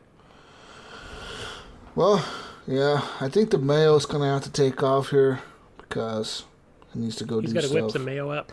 Get yeah. little Mayo. Talking about all this whipped cream and cherry mayo makes me want to have to leave and go do some things. I actually have some stuff I have to go get done here quick before the night ends, and so unfortunately I have to leave for the night. But I will catch all you guys next week, and look forward to listening to the rest of this show tomorrow at work. So Yeah. I did see a community question in there for me from, I think it was Brian. I have to scroll down and look here real quick here. But I put my answer in there. I actually typed it in the show notes, guys. So, Gunny, you can just throw my Good answer deal. in there if you would like. Right. Oh my. He typed it in. Yeah, see, I was trying to be prepared. I was going to answer for you, but all right. We're going to answer it for him anyways. Fuck your answer. No, fine. Well, I'm looking forward to what my answer will be tomorrow. Alrighty. Alright, Mayo. Well, peace out, Mayo. Alright. It was fun having Peace you. Bye, out, Mayo. All right, Bye. peace out, guys. I will catch you all again next week, and hopefully the audio quality is a little better this week. Hopefully it's a lot better this week. Yeah. Hopefully I'm not so bassy and hard to hear this week. I No, know you're we've really been struggling bassy. with it. Pace. Mayo pace. Yeah. Mayo sounds like this. Yeah, you know. To NPR. Now, welcome to NPR. All right, Mayo, you have a good night. All right, guys. Bye. All right, you guys too. All right, goodbye. The show must go on, though. We continue. That's right. So, Gunny, you know what time it is? Community question time. No, Gunny. News time? No. Is It's it news time! Today, in the news of video games, we got some news for you fellas out there and girls listening. Here, guys, we got some news. Breaking news. Breaking news, Gunny. break it, baby? What do we got? We don't have much here. I was looking up news today and couldn't come up with much stuff. So I say Red Dead Redemption 2 is now coming to the PC, Gunny. Breaking news. Finally. Oh my. Finally, it comes to Steam. Yeah. No, not Steam. But it does so, PC. Yeah, it's coming to the PC. So, Red Dead Redemption 2 was announced yesterday by Rockstar. You know, they came out and said, hey, we're glad to announce that Red Dead Redemption 2 will release on PC in November 5th. So, there you go. That was actually pretty quiet. They kept it pretty quiet, and so now they've announced the release date. Game can be pre-ordered on October 9th. So you can go and pre-order it, Gunny. October 9th. All right. Sweet. You're going to pre-order? No, I already played it on Xbox. No, I haven't even finished it on Xbox. Pre-order it So again. Pre-order it. Pre-order. I need people to play with me. Play it in higher frame rates. I got it. I understand. I'm being serious. I'm going to play this game again this year. Hey, we had an I'm argument, doing guys, it. just outside of this past week, and Jesus like, Game of the Year. I'm like, disqualified. Didn't come out this year. Nope, it's coming out this year once again. It's coming out to the PC. It's going to be a different experience on the PC, I think. So I think it qualifies again to be in the Game of the Year discussions. So what you're I'm saying saying is, HGP, make up your own rules. This is how you roll, right? Yep. You're calling it right now. Mayo won't be playing it for the first time this year, so it has to be part of the motherfucking discussions, Gunny. All right. Oh, Has that's to right. be. New crew. Yeah. Anyways, Rockstar did announce that it's able for pre-order on October 9th, as well as if you pre-order on the Rockstar launcher, if you pre-order through them, you're going to be able to get a free upgrade to the exclusive edition, the special edition, whatever the fuck it's called, deluxe edition. And there's the super deluxe edition, which is like another edition of the game, which is like really, really, really super. That one, you don't get a free upgrade to that. I think you get a free upgrade to that if you buy just the regular deluxe edition. So you understand what I'm saying? No. Put it in What the layman's fuck? terms. God, pay attention, Gunny, you motherfucker. Stop typing. So you go to the store, you buy the regular edition of the game, $60. They're going to upgrade you for free to the $80 version of the game. Okay. If you go and you buy the $80 version of the game, they're going to upgrade you for free to the $100 version of the game. Now I understand. Oh, now you understand, motherfucker, you. Yeah, anyways, that's what Rockstar said. I'm looking forward to it. I'm going to buy it again for sure. I'm probably going to be playing it again. And I believe also, without looking at any details, but part of the Stadia Facebook group that I've been saying, that is coming day one No, it's to not. Stadia. No, I thought I it's saw not. that. No, from everything I'm reading, there's no way it's coming to Stadia on day one. Oh, okay. I just saw like somebody put up a post saying, "Yeah, it's coming day one," but I was so like, it says oh, okay. here. So I'm I just looking at believed the Rockstar's webpage here. They're talking about November 5th. You can start pre-ordering the game October 9th. You get a number of bonuses for doing so on the new Rockstar launcher, including cash bonuses for the main story and gold bars for the Red Dead Online. It says here Red Dead Redemption 2 will also be available for pre-order on other storefronts, including the Epic Game Store. And those pre-orders start on October 23rd. It says for those who want to buy it on Steam, you're going to have to wait. It doesn't come to Steam until December. So, there you go. I mean, that's kind of interesting that they didn't get it as an exclusive for that long, but they still got an exclusive on it. Yeah, I wonder why Steam is not just like. Maybe they did reach out to him. Hey, how about 27%? And Rockstar's probably like, no. How about 26%? Profits. So pretty much, Rockstar confirmed that the game will have enhanced graphics as well as enhanced modes, etc. Like it's gonna run better. That's obviously what they're saying. So yeah, pretty much that. Great. Look forward to more details. I look forward to Time playing gets it. closer. Playing it at 60 frames a second. Howdy, partner. Yeah. Oh man, I look so forward to it. I want to stream the whole campaign. Why not? Should do it. Why not? Do it, Jesus. Anyways, moving on to some more news here. Some more Rockstar game news.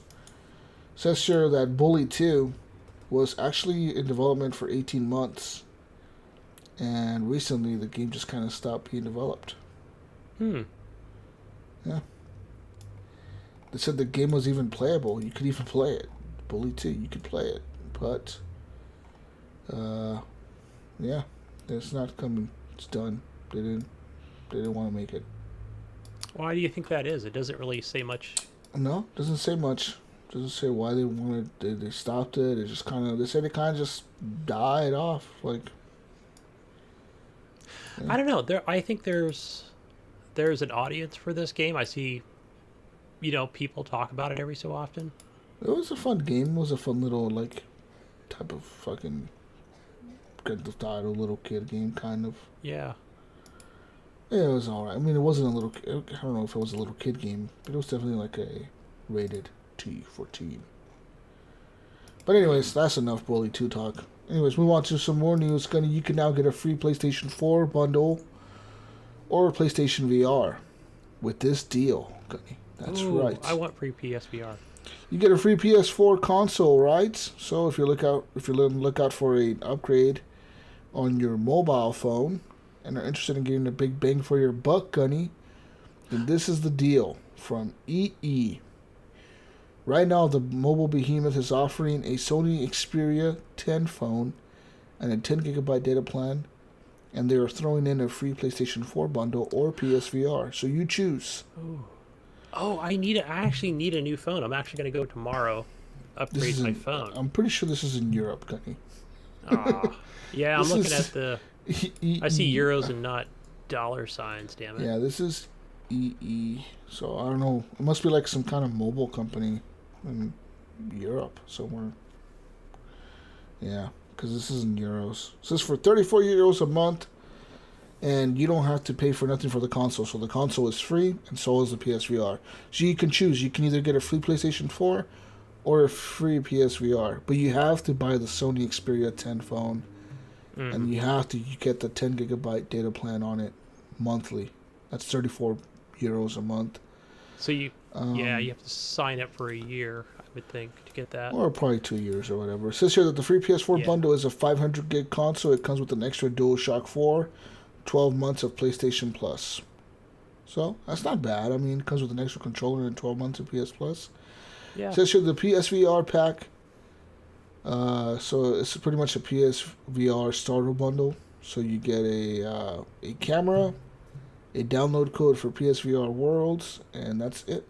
So, I mean, I guess if you already have a PS4, you get the VR, and if you don't have a PS4, you get the PS4. Yeah, that's a good deal, man. So there you go. This Xperia 10, that's the newest phone from Sony, is a 64 gigabyte phone with a Qualcomm Snapdragon processor, Gunny, a 13 megapixel camera, and a 5 megapixel front camera. And it says it's a 6-inch full HD screen with a 2870 mAh battery. What's that, mAh? I've seen that on the back of there. Milliamps per hour? Hey, that sounds good. Sounds official, doesn't it? It does, yeah. So it's sure that so pretty much, yeah, it's just it's the Sony phone, man, the new Xperia phone. I'm sure our friends across the pond will probably correct us if we're wrong. Yeah, I mean, I don't know if you guys are interested in Europe. I know we have some listeners in Europe that like, maybe they like Sony, maybe they like their products, maybe they're looking to get a PlayStation, maybe they're looking to get a new phone, and maybe they're like, fuck it, I don't have a PlayStation, or maybe I want a VR. I want to play all these VR games Jesus talks about. You go get yourself a free VR. At EE. What the fuck does EE stand for? Electronic something? Electronic Mobile. Electronic Exporter. Well, just head on down to your EE store, huh? EE UK. Right. What does that stand for? EE Limited. EE is a British mobile operator network. EE. What the fuck does... There's nothing explaining what the EE stands for, Gunny. That's just the name of the store or the company? It stands for... it says formerly it used to be called Everything Everywhere. Huh. So stupid. And it says they renamed the company after so many years or whatever. They renamed it to EE. So we don't have everything now. All right. So they're not everything and they're not everywhere no more. But they have phones. Good services. Anyway, some more news here.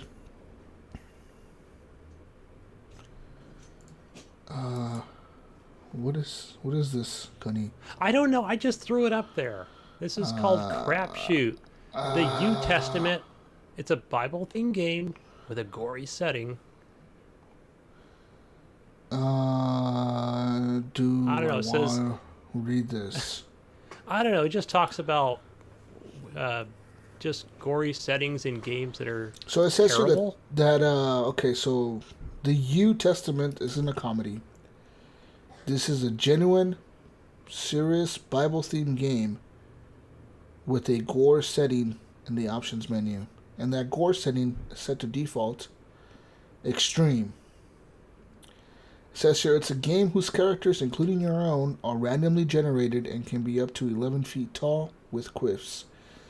It says it's a game with AI so bloodthirsty the very first scene features John the Baptist getting into a punch-up mid-baptism while Jesus calmly looks on from the banks. It also says here, it's a game where you can opt to play an integral part in the Gospels as an effeminate disciple called Lucifer. Believe it or not, it makes the game silly. It makes the game any sillier at all. It's a Bible game that quotes Obi-Wan Kenobi and has Jesus Christ tell you, the Force is strong with you.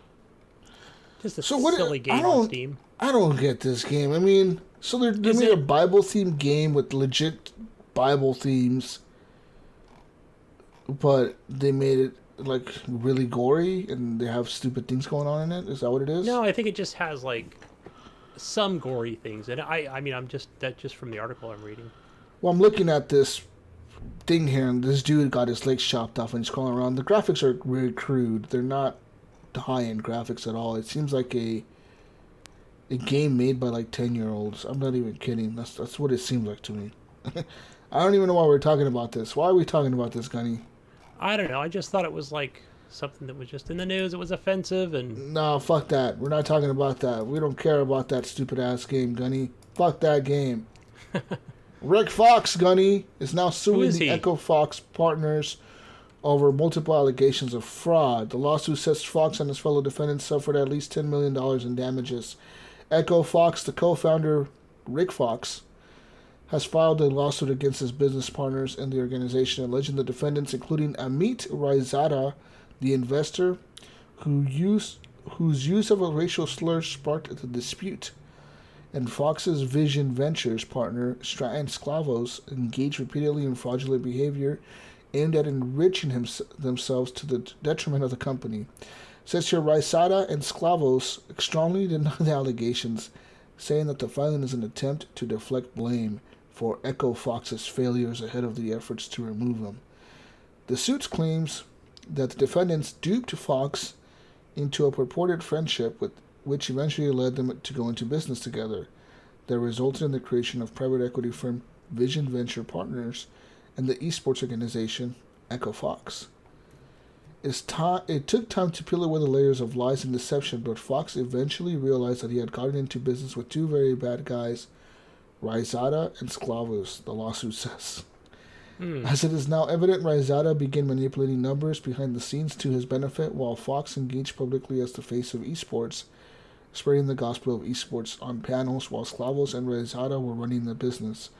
Raizada's fraudulent activity, including self-dealing, where he and Sklavos put Echo Fox into a tailspin by controlling the company's debt, and in another example, Sklavos and Raizada changed the company's cash waterfall by altering the partnership agreement to reduce proceeds to certain investors and position Raizada and Sklavos with options for personal gain by removing the general partner. So this just comes a week after ESPN reported that Echo Fox's owners were taking steps to remove Rick Fox from the organization after filing a restraining order against him, who was denied in August. Yikes. Raizada's attorney told Kotaku that Fox's lawsuit is a transparent attempt to divert attention from the train wreck left behind at Echo Fox, and that the filing itself is littered with categorically false allegations. If Rick Fox wants to blame someone for Echo Fox's failures, he should start by looking in the mirror, is what the lawyer said.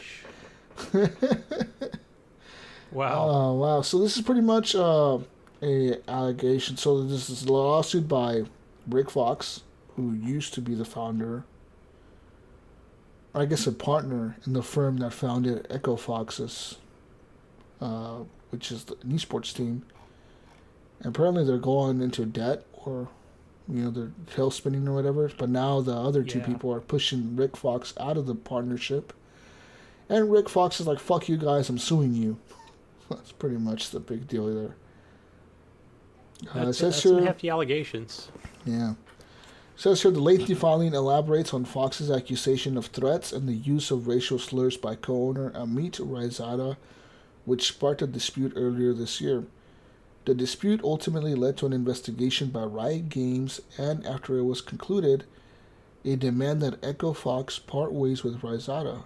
When Raizada refused to step down, Riot ordered that Echo Fox's LCS slot be sold, which deepened the division between Fox and his partners.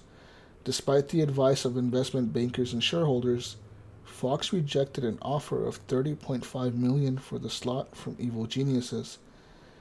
And then it ended up going to Evil Geniuses anyways for a reported $33 million. So this is pretty much a I would bunch not want to of... be any part of that mess.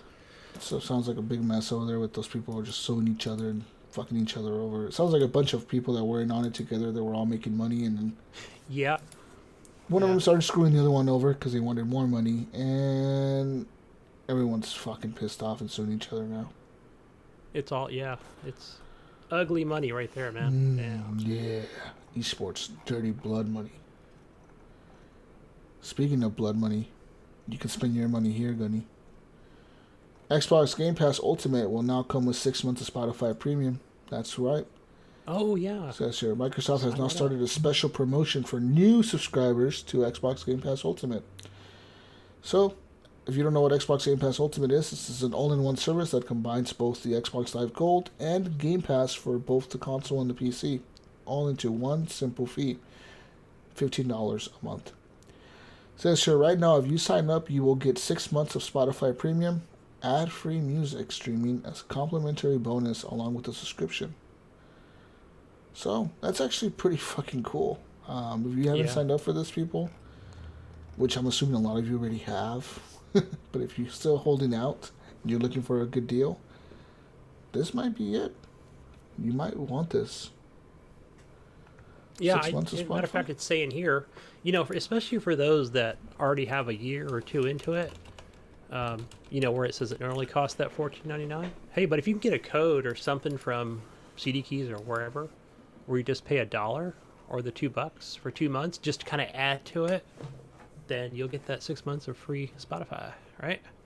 I would think that's what it says here for Microsoft. Yeah, if you've never signed up for it before, though. So you gotta make sure there's that caveat there. You gotta make sure you've never signed up for it. I need that workaround, man. Somebody help me with the workaround. Let's go here and move on here to some other news here. Apparently the next Batman game will not feature Kevin Conroy. There you go, Gunny. He's the one. No Kevin?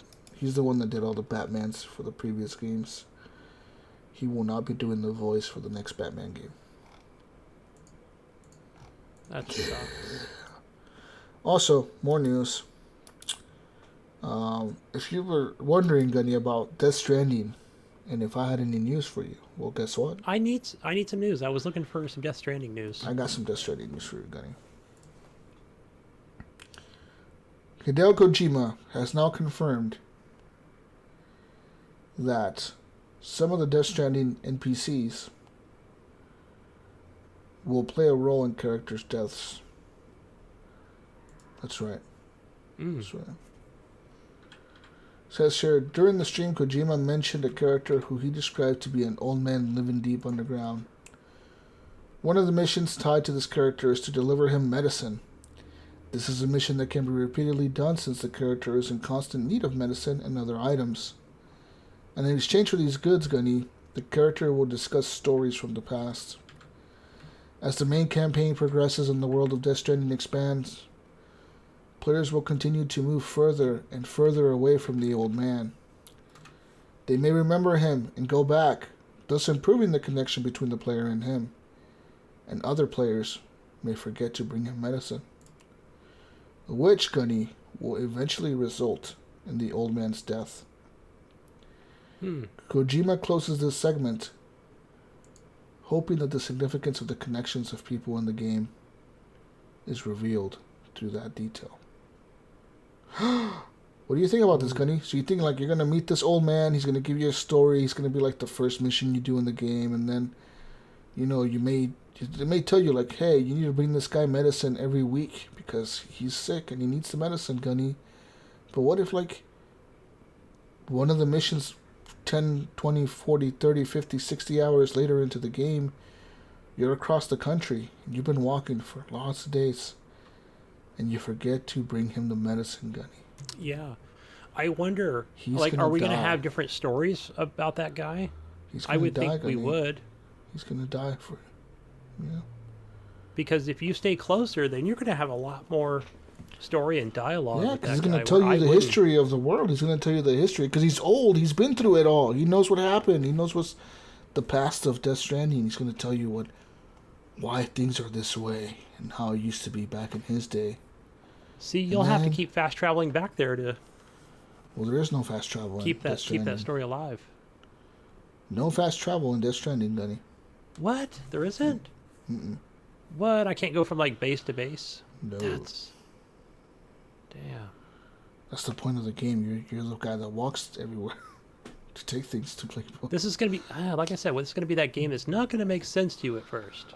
I'm going to be playing Death Stranding and Red Dead in November. It's going to be two fucking slow-ass games that I'll be playing. But I'll be playing them. Yeah. Yeah, I forget fucking Death Stranding coming out to PlayStation, right? Exclusive. Fuck. But yeah, that's all I have, guys. So, I mean, get ready, people. We got BBs, Bridge Babies, Steel Mothers, Die Hard Man. Best character name ever is Die Hard Man. And That's my BB's. name. I am Die Hard Man. Oh, shit. Anyways, that's all I have for news. I mean, besides that, what else? Oh, rumor has it now, Gunny, that Facebook will end support for PlayStation pretty soon. So you know how on your PlayStation you can link your PlayStation account to your Twitter and to your Facebook to like share photos or whatever that you take screenshots of? Yeah, and I probably did link those. I've done it once probably. But yeah, It's just an easier way for you to add friends. Like, hey, you guess who else is on Facebook? Here, add that person easily. that support is ending pretty soon, they said. It's a deal that Facebook pinned with Sony back in the day for the launch of the PS4, and apparently the deal is done. When the contract is signed, is over. So it's like, fuck you, we're not going to put our support for you anymore. That's weird. That's a weird thing, because, I mean, it's not like, I don't know. Yeah. Oh, It's like that's Twitter does it with everything. Xbox does it with everything. Yeah. And I got some more news, Gunny, here. Some more news. Call of Duty.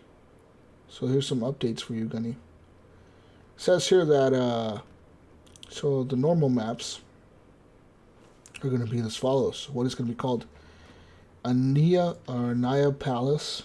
There's going to be Cave at Night, Dead Zone, Euphrates Bridge, Hackney Yard at Night, Piccadilly, Petrograd, Gunrunner at Night, Spear at Night. So the gunfight maps, these are the 2 versus 2 maps. They're going to be called The Hill, King at Night, Docks, Pine, Showers, the Gulag. So that's the same thing. Speedball, Stack. And then for Ground Wars, you're going to have that one we played in the beta, that Kars River Quarry. Then another one's going to be called Downtown Donetsk and Farms. So it says here that, 3 Ground War maps, 7 gunfight maps, 10 normal maps at launch for Sweet. everyone on all platforms. That's awesome.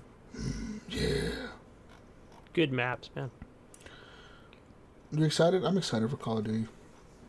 Yeah, I don't know if I'm going to pre-order it or get it on day one. If anything, and like that's the other thing too, where I'm like, should I get it on PlayStation because you are, and I'm sure Nipron's going to get it there.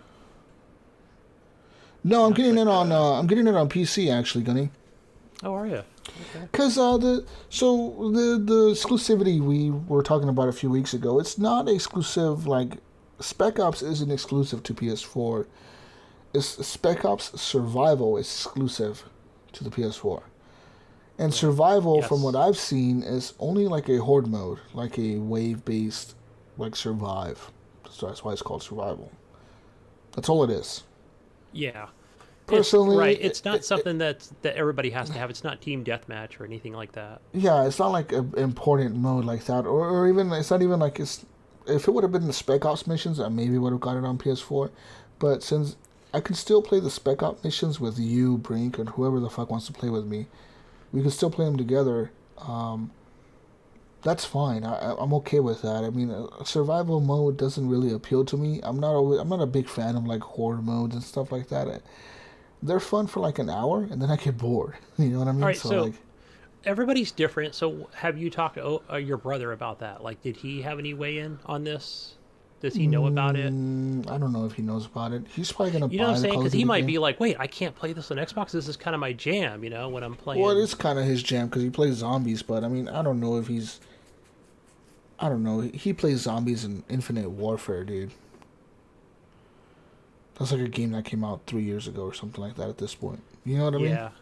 Right, but I would think if it's something he's anticipating, he's hyped for, you know, but then he finds out like, oh, this kind of mode that you like. I don't think he's no, I don't think so. He only plays Call of Duty Zombies, and that's really about it. So Yeah.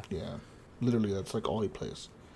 Right, and I mean, the only reason I was thinking PS4, it wasn't even for this exclusivity, you know, to be like, like I get it because that's where I'm gonna get the most, you know. Because I actually like the way it performed on the PC.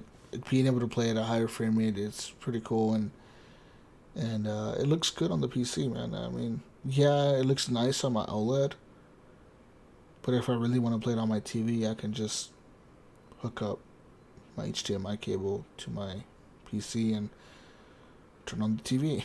You know what I mean? yeah, yep, you could still play it on your. And I'll still be able to know? play it at 60 frames a second. I'll still be able to get the HDR. Everything's there, so it's not like I'm losing anything. You know what I mean? Yes. So yeah, and then the also what I like about the PC version is that it gives me the option to use an Xbox controller if I want to.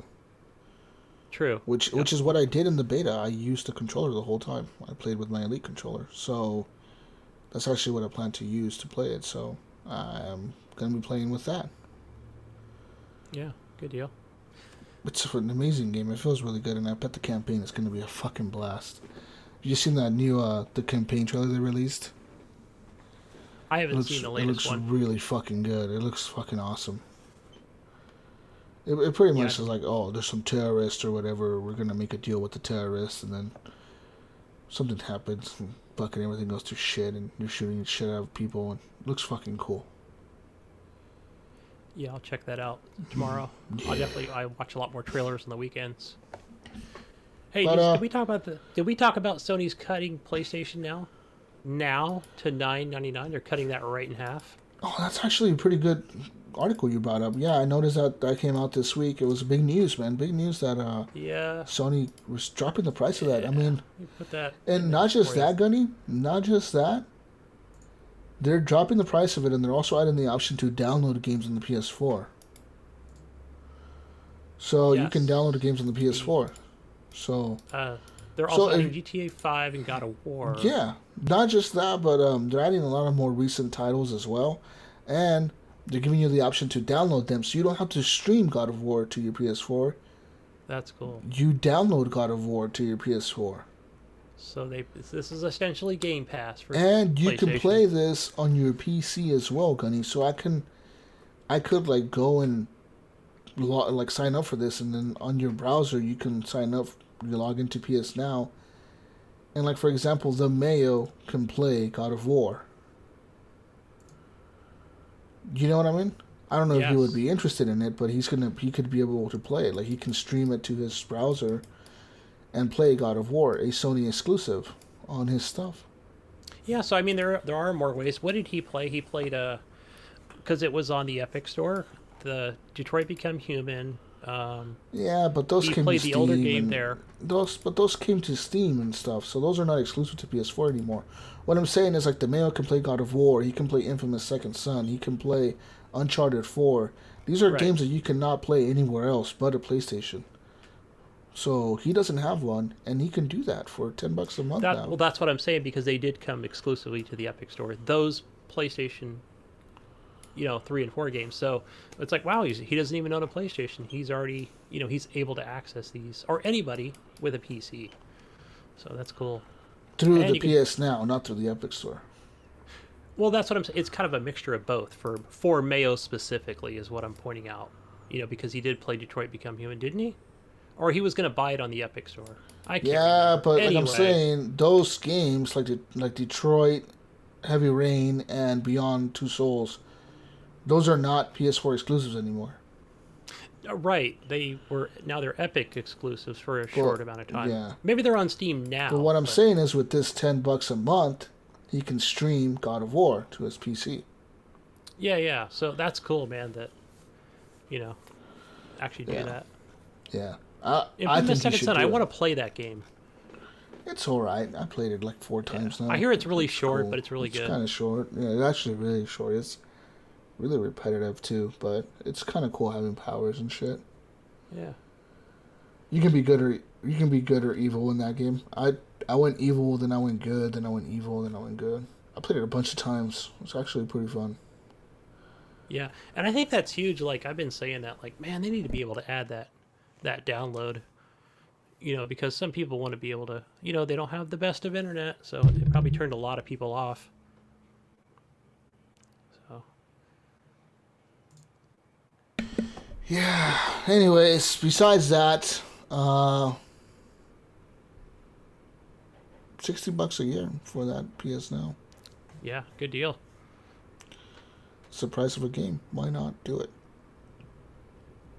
Anyways, that's all I have for news.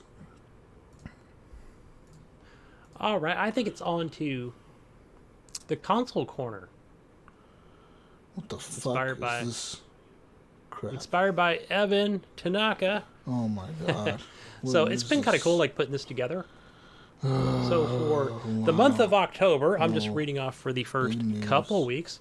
But PlayStation Plus, I think they release everything at once, right? For the entire month?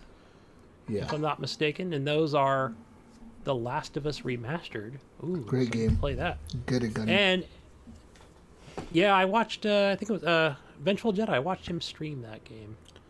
So good. Best game made. Best game ever. Sweet. The Last of Us Remastered and MLB The Show 19. Two good games, dude. Holy shit. I got a good baseball game. Hell yeah. I want to play some baseball now. Fuck yeah. Go download that. Stream some baseball. PS4 in right now. I haven't played a baseball game in so long. Yeah, and over on the Xbox, for Xbox One, we have Tembo the Badass Elephant. Don't you want to be an elephant? What the fuck is Tembo the Badass Elephant? I thought it was... Man, I thought this was already like a Games for Gold deal back in the day, but it wasn't. I'm not even sure what that one's even about. Or if it was even on Game Pass or what. But definitely an indie game, that's for sure. Oh, it looks so stupid. It looks dumb as fuck. Okay. These are kid games, right? Even for the Xbox 360, which is so backwards compatible, folks. This looks so garbage. You get Disney Bolt, Jesus. Disney Bolt. Oh, don't you like those little dogs? What the fuck is Microsoft releasing? Free games? That's what they're releasing, free games. That's your shitty free games for this. The first 2 weeks for Xbox. Not revealing the other two until the 15th of next month. And over on the infamous Epic Store, your free game for the week is called Minute. It's spelled M-I-N-I-T. It's a peculiar adventure where you play 60 seconds at a time. Okay. So go download that. Download that on your Epic account. Minute. Play that. I did claim my free game this week. Go do it, Jesus. Do it now. So that was the end of our console corner. And now we're moving on to community questions. Community questions. Leave questions in our Facebook group and our Discord, people. Go I do guess it. Twitter I didn't as put well. our Discord in. If you want to go on Twitter and leave us questions, you can do that too, I guess. Put that on there. All right, and our first one comes from the Mayo, since he did have to leave early, and he wants to know, where did Gunny Chief gamertag come from? So that gamertag, I know I've answer this a couple times, but really I think I was just looking for something. I might have been playing Gears of War 3 and was just something for looking for something more masculine. And I was like, something like Gunny or Steel or something like that. And, or a lot of people had the word bear in it. Bear Ninja, something that just sounded more brutal. Mm-hmm. So I was like, Gunny something or other. Gunny 1, I don't know. The Gunny Master. What was I before? I think it was Brewmeister. That was my old gamer tag. Brewmeister? But since I'm not a big... Yeah, Brewmeister, like, a Wow. big beer-drinking Brewmeister. Wow, okay. That might have came back from earlier, in my earlier 20s. I was working at this restaurant, and the owner also owned a microbrewery at the time. What was it? Diablo Brewing Company? I don't even know if it still exists to this day. So I used to work with the Brewmaster.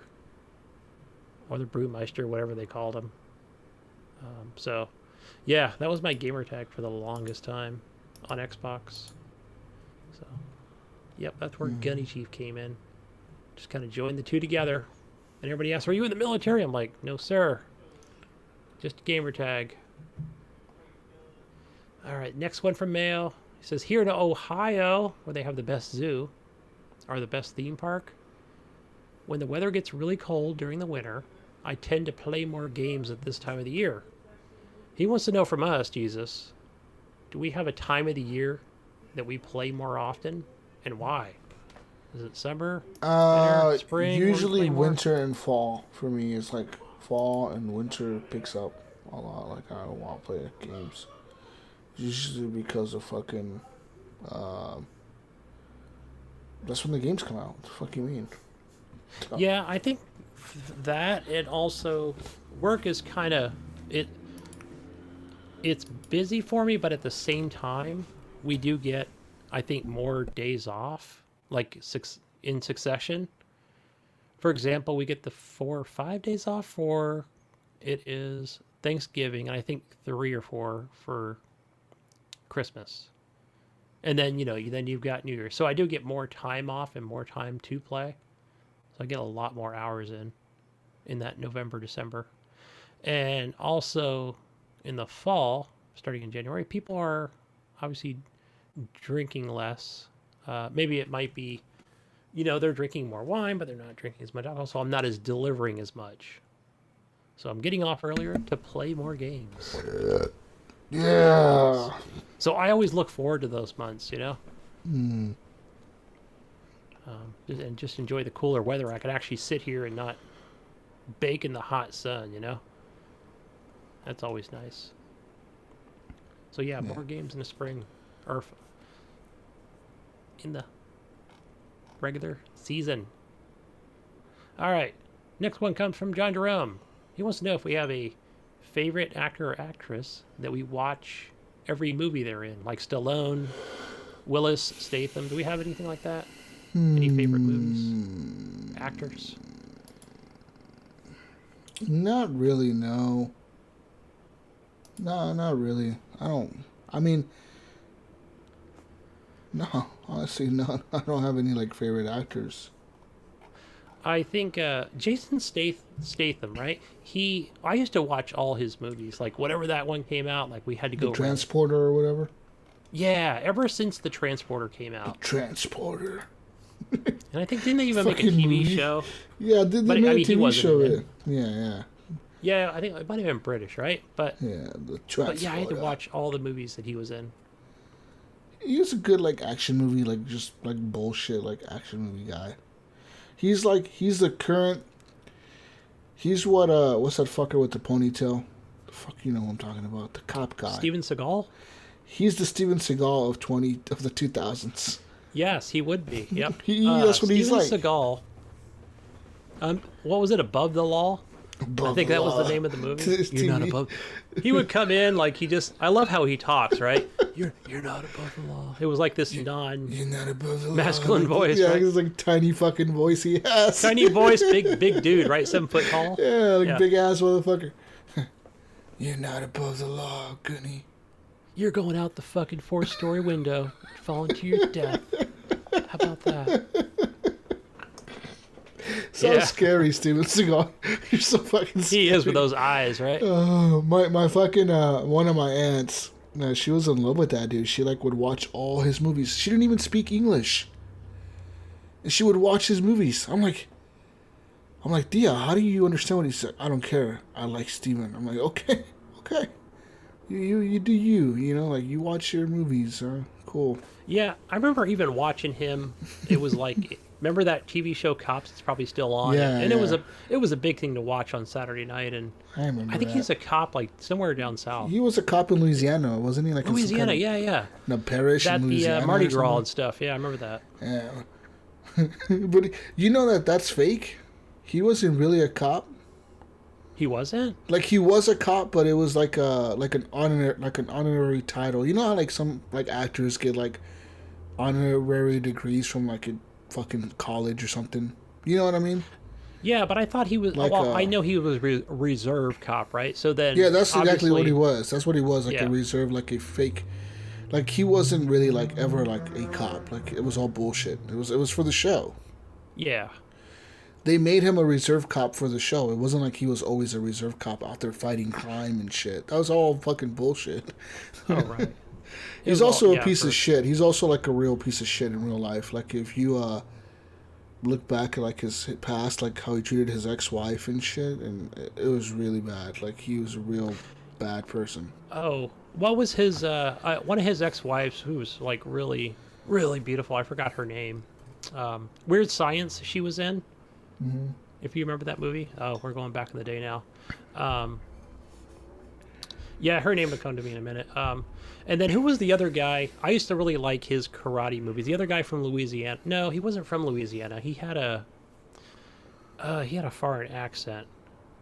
Oh, was it John Claude Van Damme? Yeah. Have you seen his show on Blood Amazon? In, Blood Out. No, it was Bloodsport. No, I saw the trailers for it, but I haven't. You mean not Blood and Blood? That's that gangster movie, Gunny. You mean that Bloodsport? Yeah. I watched Bloodsport so many fucking times, dude. When he does like that. Yeah, crazy, I did too. Yep. Wah! He fucking punches the dude in the chest really fucking fast in the end. Yeah. Oh, stops the dude's heart or some shit. And John looks like the one. He's the one having the heart attack. You know. Yeah, he's like fucking sweating, like fucking water's dripping off his face. Like, whoa! He fucking hits him in the chest. Like, whoa, dude. I watched Bloodsport. He's probably like telling the director, "Cut. Did I look like Bruce Lee in that in that scene?" If no? you watch Okay, take again. if you watch his show on Amazon Prime, it's pretty fucking hilarious because it's Jean-Claude Van Damme playing Jean-Claude Van Damme, but they're actually filming like his movies, like from the movies he did like in the 80s. It's like showing him on set of like Bloodsport or something, and they're filming like these action movies, but he's really a spy for like the fucking government. He's like a secret agent. You know what I mean? So like Yeah. in the TV show, he's an actor, and that's his cover, so he can travel to different countries to get into different countries and spy on them. And he's a spy. He's like a fucking international spy or something, but he's acting like a movie actor, like a karate movie actor. But his name, as the actor, is Jean-Claude Van Damme. But his real name is Jean-Claude Van Damme as the spy. It's fucking hilarious, dude. It's funny because he like plays himself as himself, but he's a spy as himself. It is fucking the weirdest thing ever, but it's pretty funny, and he's actually a pretty funny dude. But yeah, he plays himself. He does like all the crazy like karate moves and shit in the show. Pretty wild. Check it out, Gunny. Cool. I'll check that out. I do have Amazon Prime. I like it. Amazon Prime is legit. I like that. Amazon Prime. I started watching Electric Dreams, dude. That show's really good. It reminds me a lot of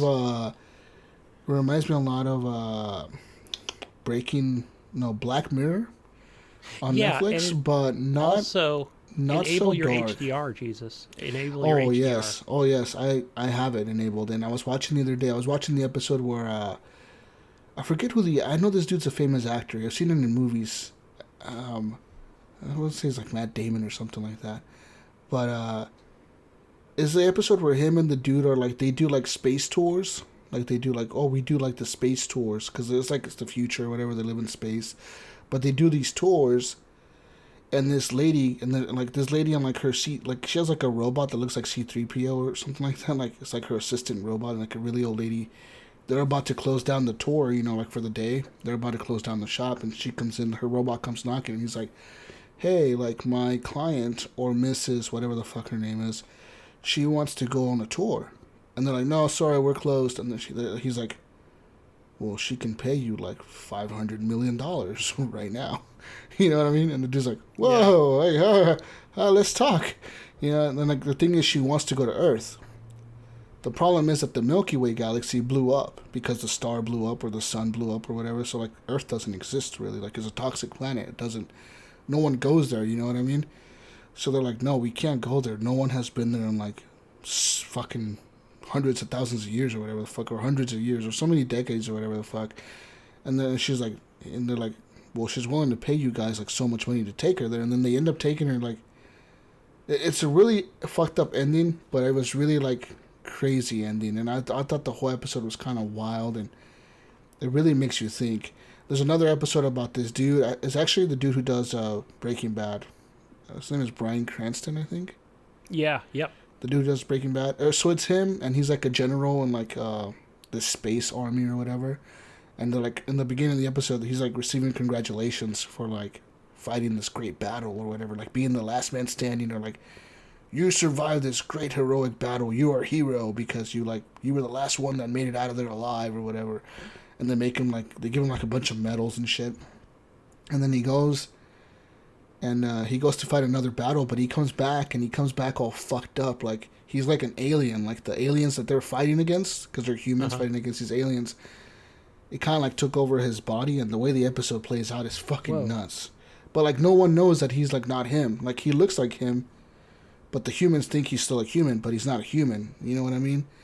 So it's like, how many people on this station are really not human? How many are like these aliens that have been slowly taking over our bodies and shit? So it's like a Battlestar Galactica kind of thing? Kind of like some weird shit like that. Yeah, it's pretty interesting. I love all those shows though. Like all the Electric Dreams that I've watched, they're all super unique.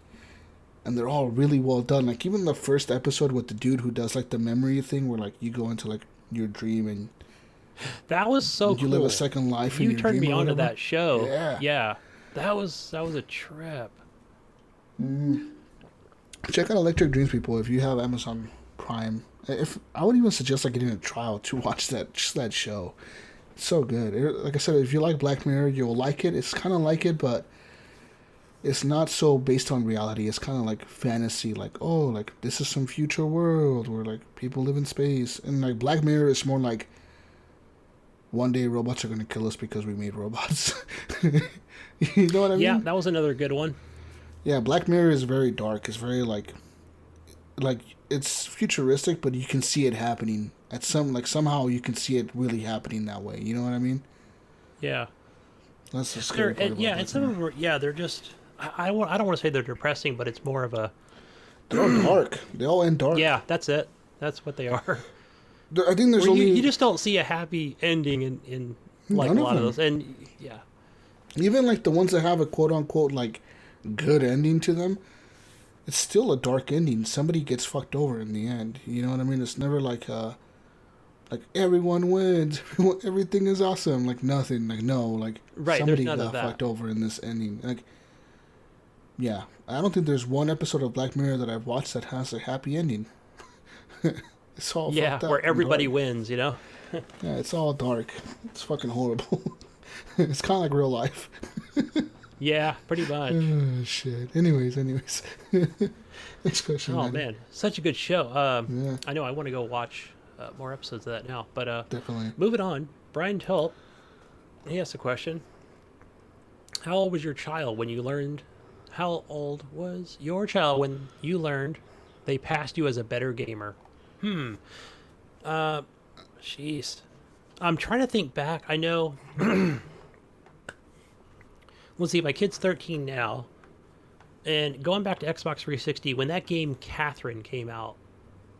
Let me think here. So I probably have to Google that game.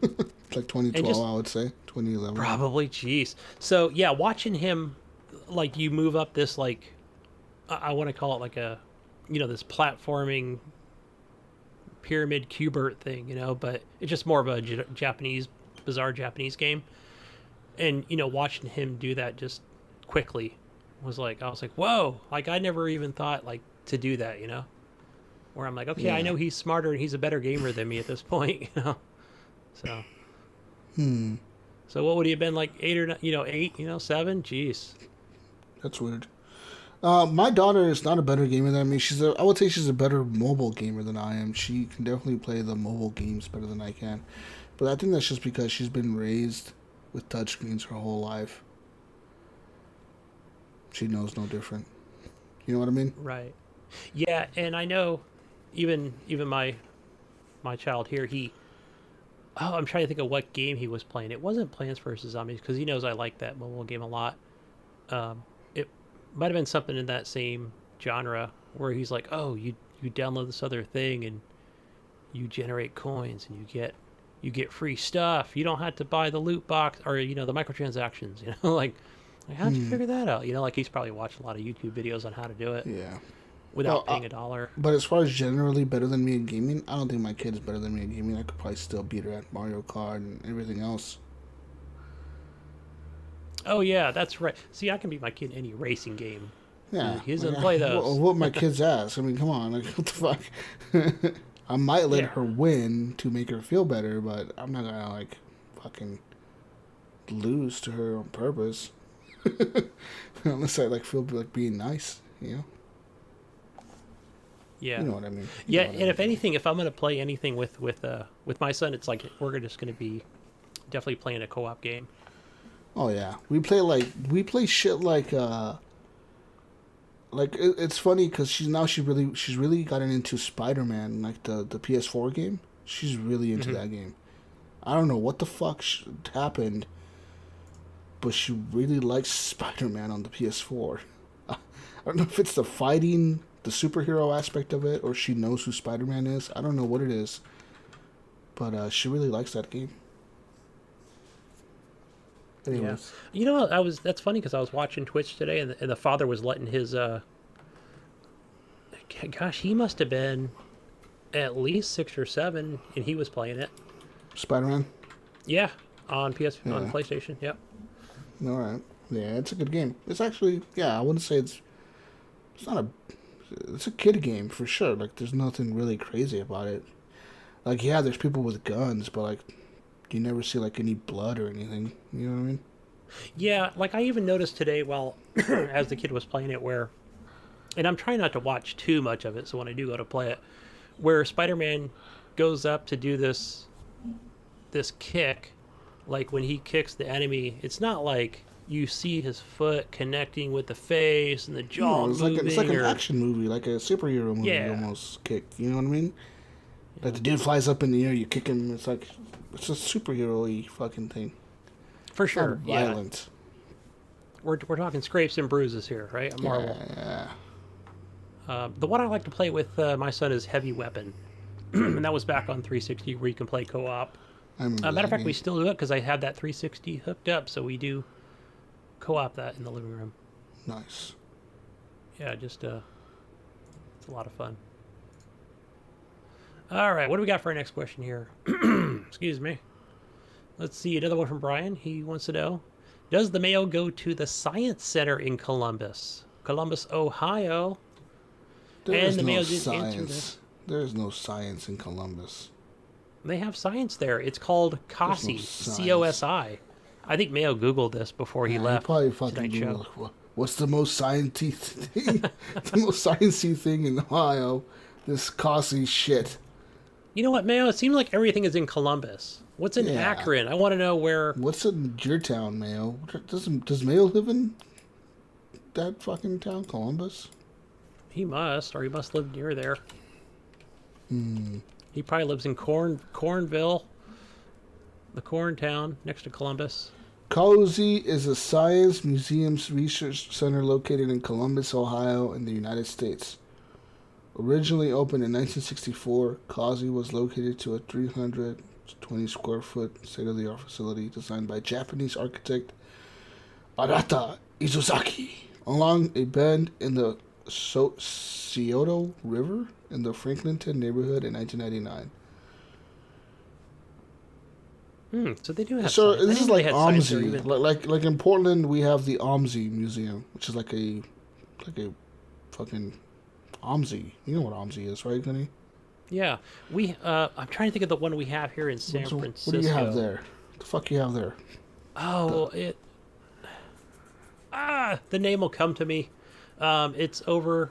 Yeah, it's like just over the Golden Gate Bridge. But I'll think of it in a minute. I've been there. Cozy probably stands for like Columbus, Ohio Science Institute or something, some shit like that. And then I'm pretty sure OMSI stands for Oregon Museum of Science and something else. Science, yeah. I guess. I don't fucking know. OMSI, fucking make something up for it. I don't fucking Oregon just something. Abbreviate that crap. But yeah. I know I got a million names running through my head for San Francisco. Coit Tower. No, that's not it. Anyway, so yeah, while I'm thinking of that, Brian's next question is, what is your guilty pleasure reality TV show? Oh, I have one. So I don't watch much TV to begin with, and the one that I do like watching with the wife is, what is it, 90 Day Brides or something like that? 30 Day Brides? 30 Day Brides. It's like some mail order brides? What the fuck's going on here? I've actually talked to a couple of dudes about this show that do watch this with their wife. And you know what? It does sound like the perfect couples reality TV shows. But the one that I think it really cracked me up was where this American chick, she married this guy from South Korea. And so then she goes to live with him, right? So then they have a baby. And, you know, his English is not that great, and the parents don't speak English because they're in Korea, right? So, and then, like, in the show, she's just like, so do you have money? You know, like, how do you get your income? You know, do you work? Right? And he's like, no work. And, like, how much money do you have? He's like zero, you know, in the bank account. just some of the responses are just really funny. And then she's just like, so how come you don't have any money? You know? He's like, well, I used to sell phones before I got caught selling a phone. And so I had to pay like $10,000 in a fine. Sell phones? Yeah, like he was selling them on the black market. And he went to jail. Basically, that he was trying to give her the watered down version, and just the look on her face is just epic. What is this, like they have to get married in 30 days? Yeah, I would have to. I forgot the name of it, but I think it's on TLC or one of those Discovery Why channels. would you want to get married in 30 days? That's the worst. Sounds like the worst idea ever. Yeah, and the other one is, because this is not a spoiler alert. I know it's been out for a while already, where the lady, another American lady, older American lady, goes and marries this guy from India, and the guy's just like, hey, so I got a secret, right? And even the American lady who's over there brought her daughter and friend came over to visit. And so, you know, they're all part of the show and everything. Yeah. And he's just like, yeah, I got this secret, guys. And like, boom, like the secret was that he was already married. And it was just, you know, and just to see the looks on their faces, like, really? You know what movie looks kind of good that is coming out pretty recently? That new, The Good Liar. I watched the trailer for that the other day when I went to go see The Joker, and that movie actually looks pretty interesting. It's about like this old guy. From what I gathered from the trailer, I don't know if this is really what it's about, but this is what it seems to be about from what I saw in the trailer. So it's like this dude who's older, but it looks like he's rich. But I think the way he got rich was when he was really young, like in his 20s, he married a rich old lady, and she died.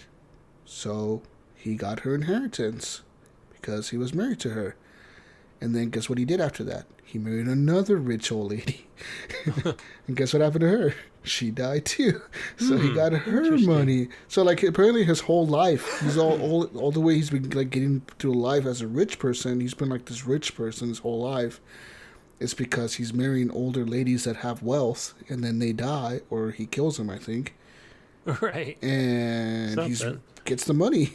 He gets the money himself. He gets to keep it. So it's like, what the fuck? And it seems like in the movie, he meets this lady who's like his next target or whatever, like his next mark or whatever. He's like, oh, like I know who I'm going to go after now. And then he like picks this lady, but she seems to know what the fuck he's up to. She's like, I know what the fuck you're up to, motherfucker. And he's like, whoa, like, you know, like he met his match or whatever. It seems like a funny movie. It seems like almost like a comedy, but kind of serious, but kind of like a dark comedy almost. So I kind of want to go watch it now. But yeah, a good liar. I think it was called 90 Day Fiance. I think that's, yeah. Jesus. So, yeah, that's my guilty. But as far as guilty pleasure shows for me, nothing really, man. I only watch shit on Netflix. I guess if you would really say something that I watch that's kind of live right now, would be South Park. I've been watching that. So I recently watched the first 2 episodes of this new season that just came out, and they're pretty good so far. They're pretty dumb, but they're pretty good. Yeah.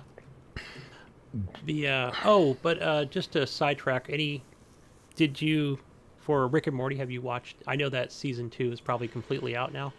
Oh, season 3 is out, Gunny. Oh, season 3, jeez, because I'm just catching up on 2. Jeez, you're way behind, dude. You're way. I know. Me and the kid behind. watched that on Movie Box. So I love Rick and Morty, dude. I fucking watch. I've been actually recently, because season 4 is about to drop here pretty soon. Like I think this month or next month it comes out on Adult Swim. So I've been rewatching season 1 from the beginning. I started the episode. I think I started today or the day before. But I love that show. I love catching like the things that I missed the first time watching it. And I'm like, oh, that's why he mentioned that, or that's why he said that.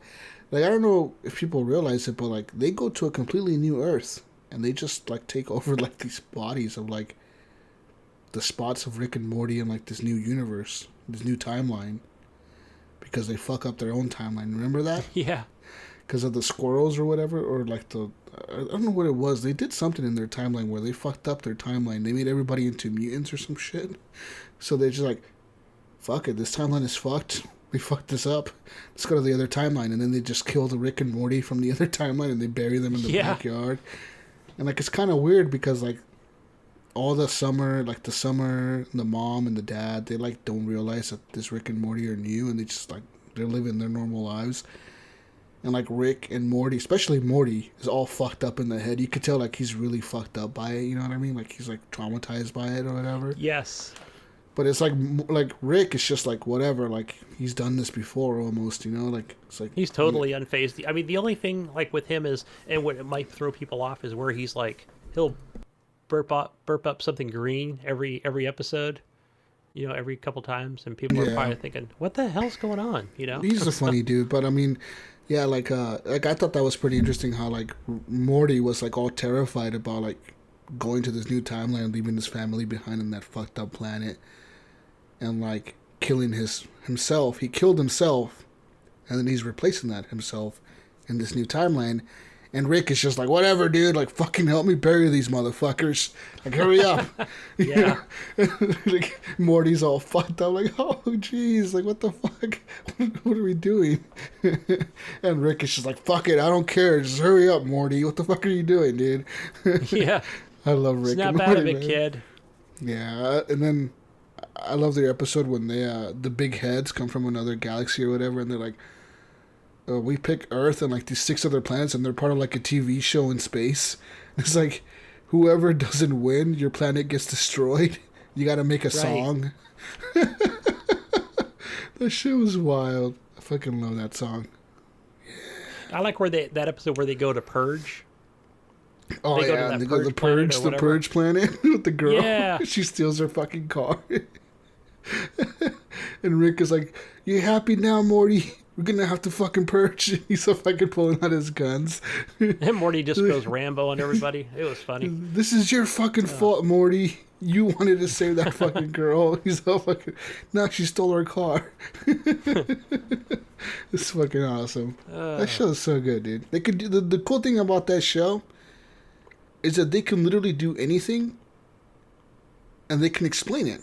Because fucking Rick goes to it. He can go to different timelines and shit. You know what I mean? He has a portal gun. Like how did this get here? Well, Rick has a fucking portal gun. He can go anywhere when he wants to. It's all explained. Yeah, it's all explained somehow. You know what I mean? Like, it's nothing like you never sit there and you're like, oh, that's impossible. He couldn't do that. It's like, no, like, he can't do that because he has a fucking portal gun. It's interesting. It's all science, man. But I love that show. That would be one of my guilty pleasures for sure. Is that show? Fucking love Rick and Morty. All right, moving on. Our next one from John. Oh, sorry. Michael Parlato asked, "How did we like the Joker movie?" I didn't see the Joker because that. Oh, it's good. But you did. Yeah. Yeah, it's really good actually. I went opening night. It was Thursday. The theater wasn't as full as I thought it was going to be. It was pretty full, but not like packed. It's actually a really good movie, dude. It's very dark. It's not your typical hero movie or your like DC universe movie. It's so dark that I wish DC would make a like the next Batman film as a continuation of this film. You know what I mean? Yeah. That's how dark this movie is. Like, I wish, like, DC would make a bunch of dark movies, like, in the DC universe. Like, a dark Batman where maybe he is killing the bad guys or whatever. You know what I mean? And, like, the Joker is really fucking killing people and shit. Because it's pretty dark, dude, what happens in this movie. And a lot of it is kind of slower paced, though. It's not like an action movie. Don't think of it going into it that you're going to watch an action movie, because you're not. You're watching more of a drama and more of a... if you ever watch Get Out, it's more of like that pacing, slow pace. You're like building up the tension. You don't know what's gonna happen next. This motherfucker's crazy. What's gonna happen next? You know what I mean? Yeah.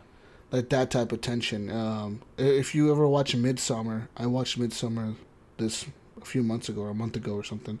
And Midsommar is the very same type of movie where it's very slow. It's very building up the tension and the drama, and not even necessarily the drama, more of the tension, the suspense. You're like, what the fuck's gonna happen next? It was really good though, man. I think everyone in the theater had a few shocking moments where like, holy shit, I can't believe that just happened. Like, whoa, what the fuck? There was a few of those moments, and there was a few laughs. There was actually a few laughs in the theater at the same time. There was a few like funny moments, like, that's pretty funny. And there was a few like, everyone was laughing, and then everyone was like, like that. Everyone goes from like laughing to, oh my god. So more of a drama horror? Not even a horror, just more drama, or what? It's more drama. Yeah, it's not really a horror movie. It's kind of a horror movie. It's more of like a drama, dark movie. Okay. I love the way it ends.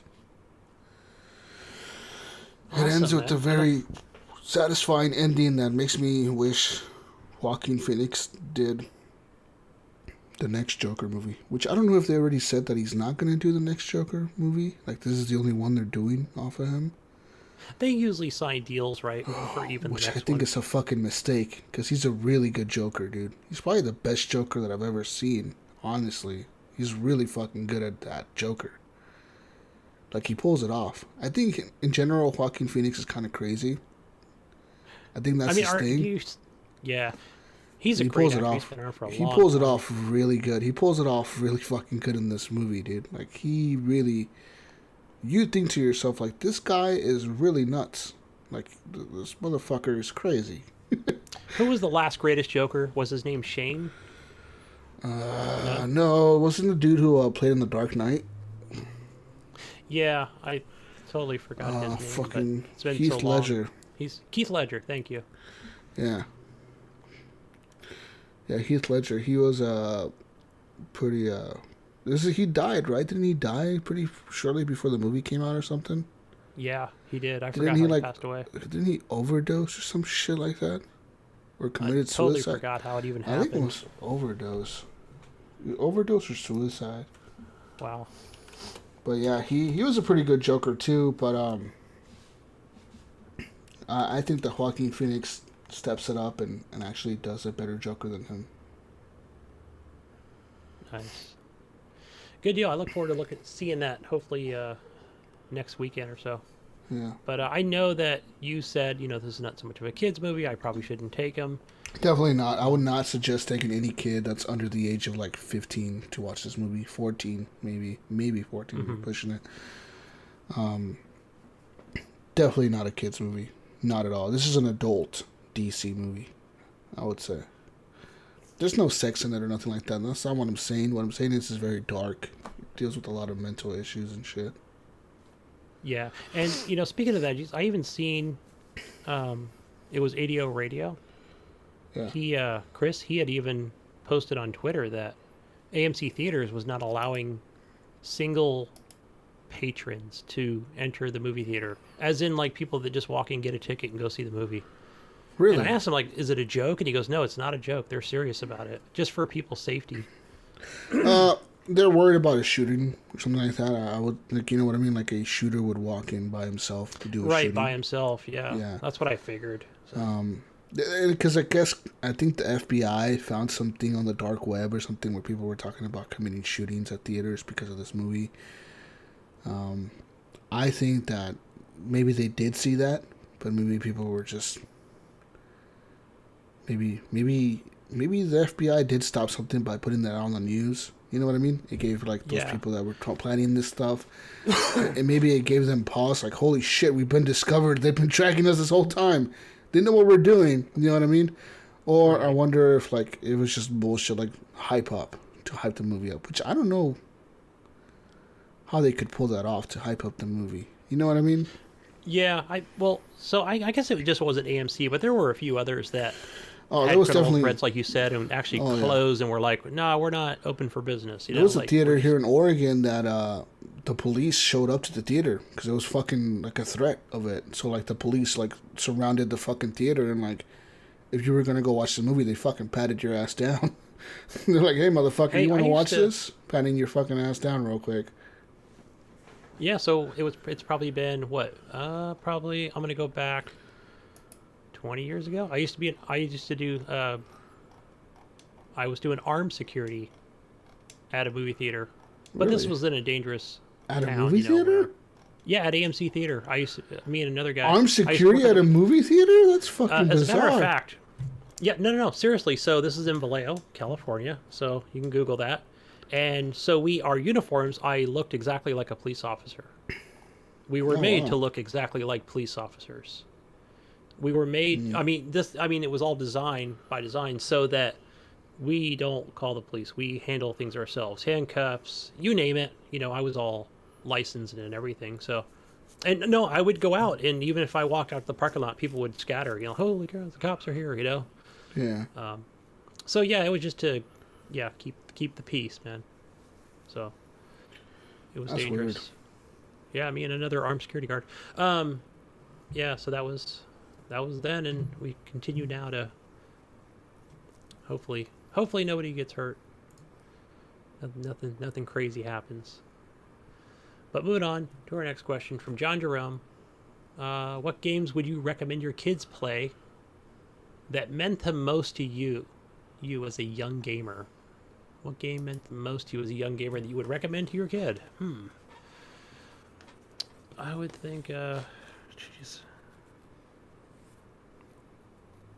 I'm just thinking of something. I don't think my kid's so much into RPGs. Like he plays Roblox a lot, but I'd really want him. I'd love to see him play like Zelda. Back on the NES. Yeah, that's what I would want my kids to play, something like that. I mean, yeah, I can say Super Mario Brothers.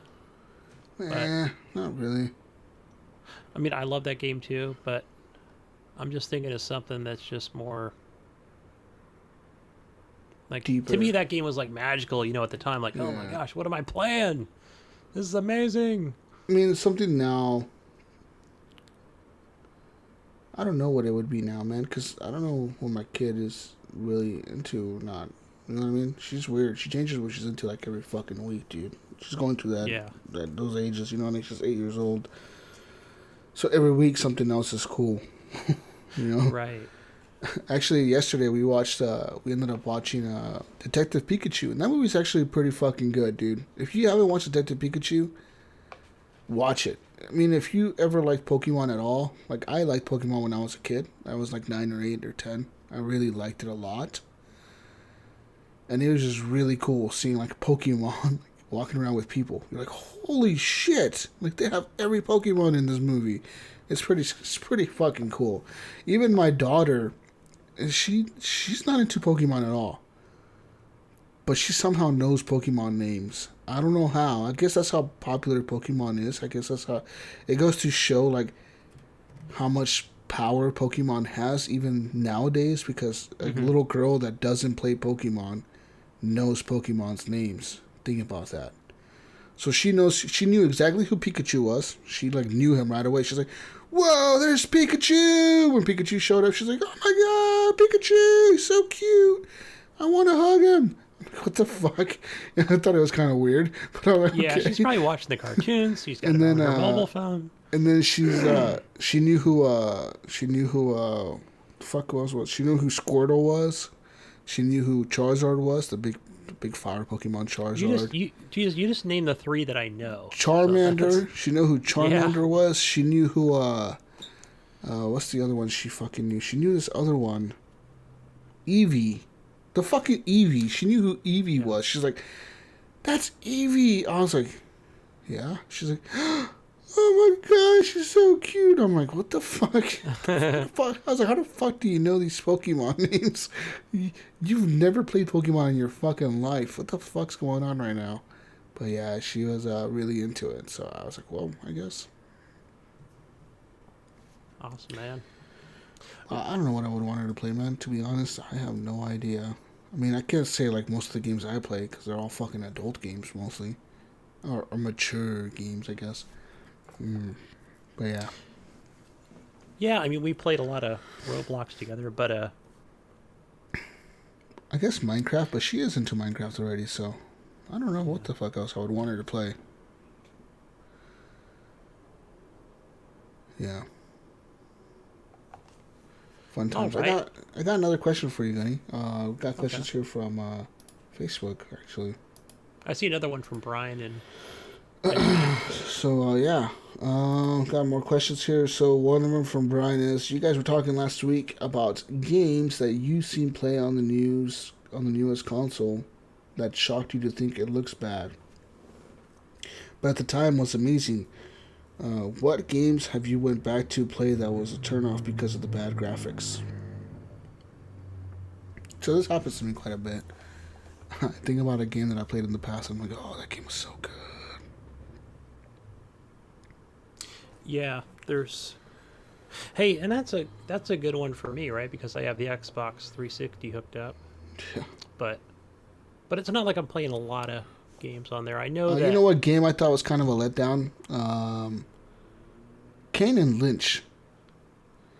So when Kane and Lynch came out on the Xbox 360, I remember thinking, "Damn, this game looks incredible!" Like, wow. Dog days.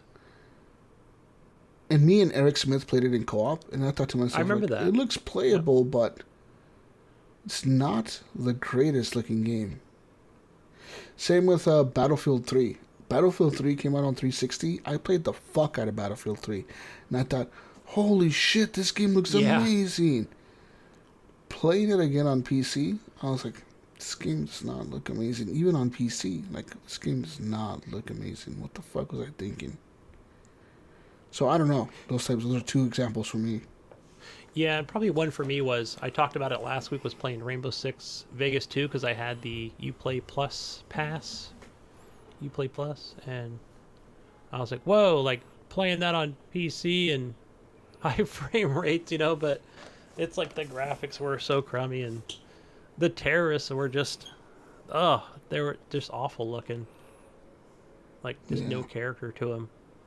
I forgot how stone-faced they are. Like, they don't even really have a face, right? They're just all covered up, yelling stuff at you. I'll find you, asshole. But yeah, just generic dudes. Yeah. There was one that and then I think it was one of the Need for Speed games, right? There's so many out there. But it was like Need for Speed Shift or Underground. It was one of those that I went to GameStop and I bought and said, "Oh, this is going to be really good." I haven't ever played this on the Xbox 360. I got it for like $6, and yeah, the graphics were just horrible. Just awful. But I just never went back to it. I'm sure I still got the disc somewhere. This is like within the last like year or so. I mean, not that I was expecting like these awesome graphics, but Yeah. yeah, it was kind of a letdown on those. Damn. Next question. Anyway, all right, let me see here. Oh, Stuart McWilliam. That is I'm trying to think of his gamer tag on Xbox. Carbide. Garbage. Yeah, that's it. He wants to know pineapple on pizza. I don't mind it on there. I almost never get it. Yes. I never ask for pineapple on my pizza, but I don't. Yes. I guess if it's presented to me, I'll eat it Yes. if I'm in the mood. I'll eat a pineapple on pizza anytime, son. Put that shit on there. Warm pineapple. With that ham. Fuck yeah. Hawaiian ham, is that what they called it? Or Hawaiian Canadian bacon. Canadian Hawaiian ham, Canadian bacon, and pineapple. There you go. Give 877. Canadian bacon, P-mail. Hawaiian ham, and pineapple. Fake ass P-mail. They fucking Canadian bacon, motherfucker. I just disgraced his ways by saying all those in one sentence. Oh man. Canadian bacon is good, motherfucker. Yeah, put Canadian bacon on that shit. All over that shit with pineapple. Fuck, man, that sounds so good right now. Oh, speaking of Gib 8777, he asked the question that this was less than an hour ago. He finally rolled the credits on Borderlands 3, and he loved every minute of it. He's just curious how we are liking it. I saw him playing today. I was going to try and join, but I saw he was like level 27 or whatever he was. And most of my friends on my friends list on Xbox, level 50. Level 47. I'm like, I'm not going to join them and spoil everything. But I'd love to. I want to join in. I'm able to join in. No, don't do it, Gunny. I'm not going to do it. I'm going to stay at my level 14 and progress through all the way to the end. I mean, if somebody wants to join me, for sure. But yeah, I don't want to jump ahead. I want to be able to experience it for myself. Yeah, I'm loving the game. I really am. It's great. I haven't found any real. I'm debating right now. Apex Legends or Borderlands 3 after this. I don't know. So okay, that's a good. Okay, so let me ask you this: like, all right, the show's ending, Jesus. You got those two games. Which one do you play for the next 3 hours? Apex Legends. So Borderlands just takes a little back seat, but you still like it. I like it a lot, dude. I'm. The only reason I would play Apex is because I bought the season pass today. Yeah. That's literally It's got its hooks in you, I understand. Yeah. I have not played Apex in so long. Whew. All right. Let's see. I know we got another question here. I did not grab the questions from the Discord. Let me see. I got one from Matt Geringer. He posted it on my reply here. He put, Jesus, are you really an asshole, or does Trump really make you out to be one? And I don't know what that means, but fuck you, Matt, you motherfucker. Yeah. Why, did Trump talk shit about you? Are you trolling him on Twitter? I don't know.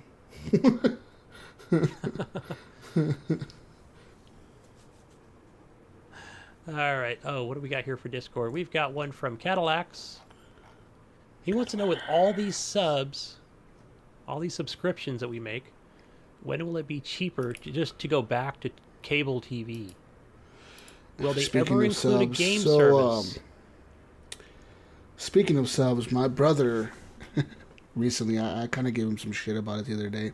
He signed up for Hulu TV Live or whatever. $45 a month. I was like, What? what are you doing, dude? And he's like, I don't care. So I'm like, whatever. It's your money. I don't give a fuck. But I thought it was kind of stupid of him to sign up. But I still get to watch it, so I guess I got Hulu Live now. I'm not a big fan of it because it added ads to my like shows that I like to watch, like Rick and Morty. So like I used to watch Rick and Morty on Hulu, and there wasn't any ads because he was paying for the $15 a month for the free no ads bullshit, right? Well, now that he signed up for the $45 a month plan, there's ads on there. So I'm like, how is it that $15 a month there wasn't any ads on this stuff, like Rick and Morty and South Park and stuff? There wasn't any ads at all. But now that you have the live TV, there's ads. Makes no sense. So, okay, so I'm assuming that okay, let me guess. That probably comes with the Spotify music thing, the HBO deal, right? Was that tied into it? I don't know. I think it's just live TV, honestly. Yeah, and get 200 channels, blah, blah, blah, right? It's cool because you can watch live TV literally from your phone anywhere. Like, you can be at the subway station or wherever, like, if you ride the subway train. Or you can be, like, in the middle of a city in a taxi car, getting a ride home or an Uber or something, and you can be watching live TV. But I'm not a big fan of live TV. I've seen those services, but I'm not sure, like, what audience is going to get that. I guess your brother would be the one. My brother is one of them, yeah. I don't even know why he wants it. I was like, dude, you don't even watch TV. What's the... I know YouTube offers that. It's kind of like, I mean, they do have YouTube has it too. So does PlayStation TV that Eric was signed up for. I was like, I don't know why sports. Why people want live TV. I don't get it. Personally, I think it's a waste of money, but it's his money. Like I said, I can't judge it. Whatever, you know. But he wants to spend this money that way, he can. But I think it's a waste, and I wouldn't pay for it. But it's not me. I get to still use it, so whatever. Yeah, benefits of being a brother. Yeah. Yeah, there you go. But he wants to know, will it ever include a game service? And you know what I always think back to? When I don't think it ever will. Every model you've ever seen. Cadillacs, I can tell you, you know this too, but remember back during the E3 of Xbox One? Right? That was just like, and it's got TV, and you can hook it up to your direct TV tuner, and I mean whatever you have, and it just passes through, and it's got TV on here, and you can also play games and then watch more TV, and that just tanked big time, right? With gamers, we're just like, boo, you know. So ever since then, like, everybody's just wanted to kind of keep that separate. It's a separate app, and if you want to subscribe to this thing, you go ahead.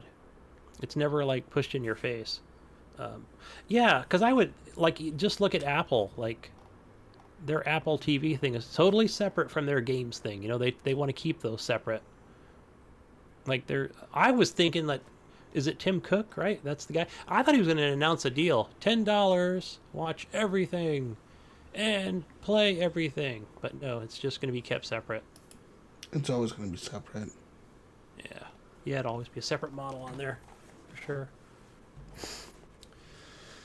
All right. Let's see. Anything else? Any other questions we have from the community that you see? No. I think that's it. That's it. All right, people. Anyways, you can find the Mayo. This is how Mayo talks. You can find me. Big bass. Use the bass. I'm going to talk like Mayo talks right now. I'm going to do the Mayo impersonation. You can find me on the Mayo on Steam, the Mayo on Epic.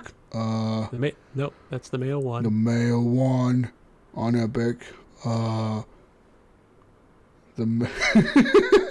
Mayo, we love you, buddy. We're just trying it. We can't do it.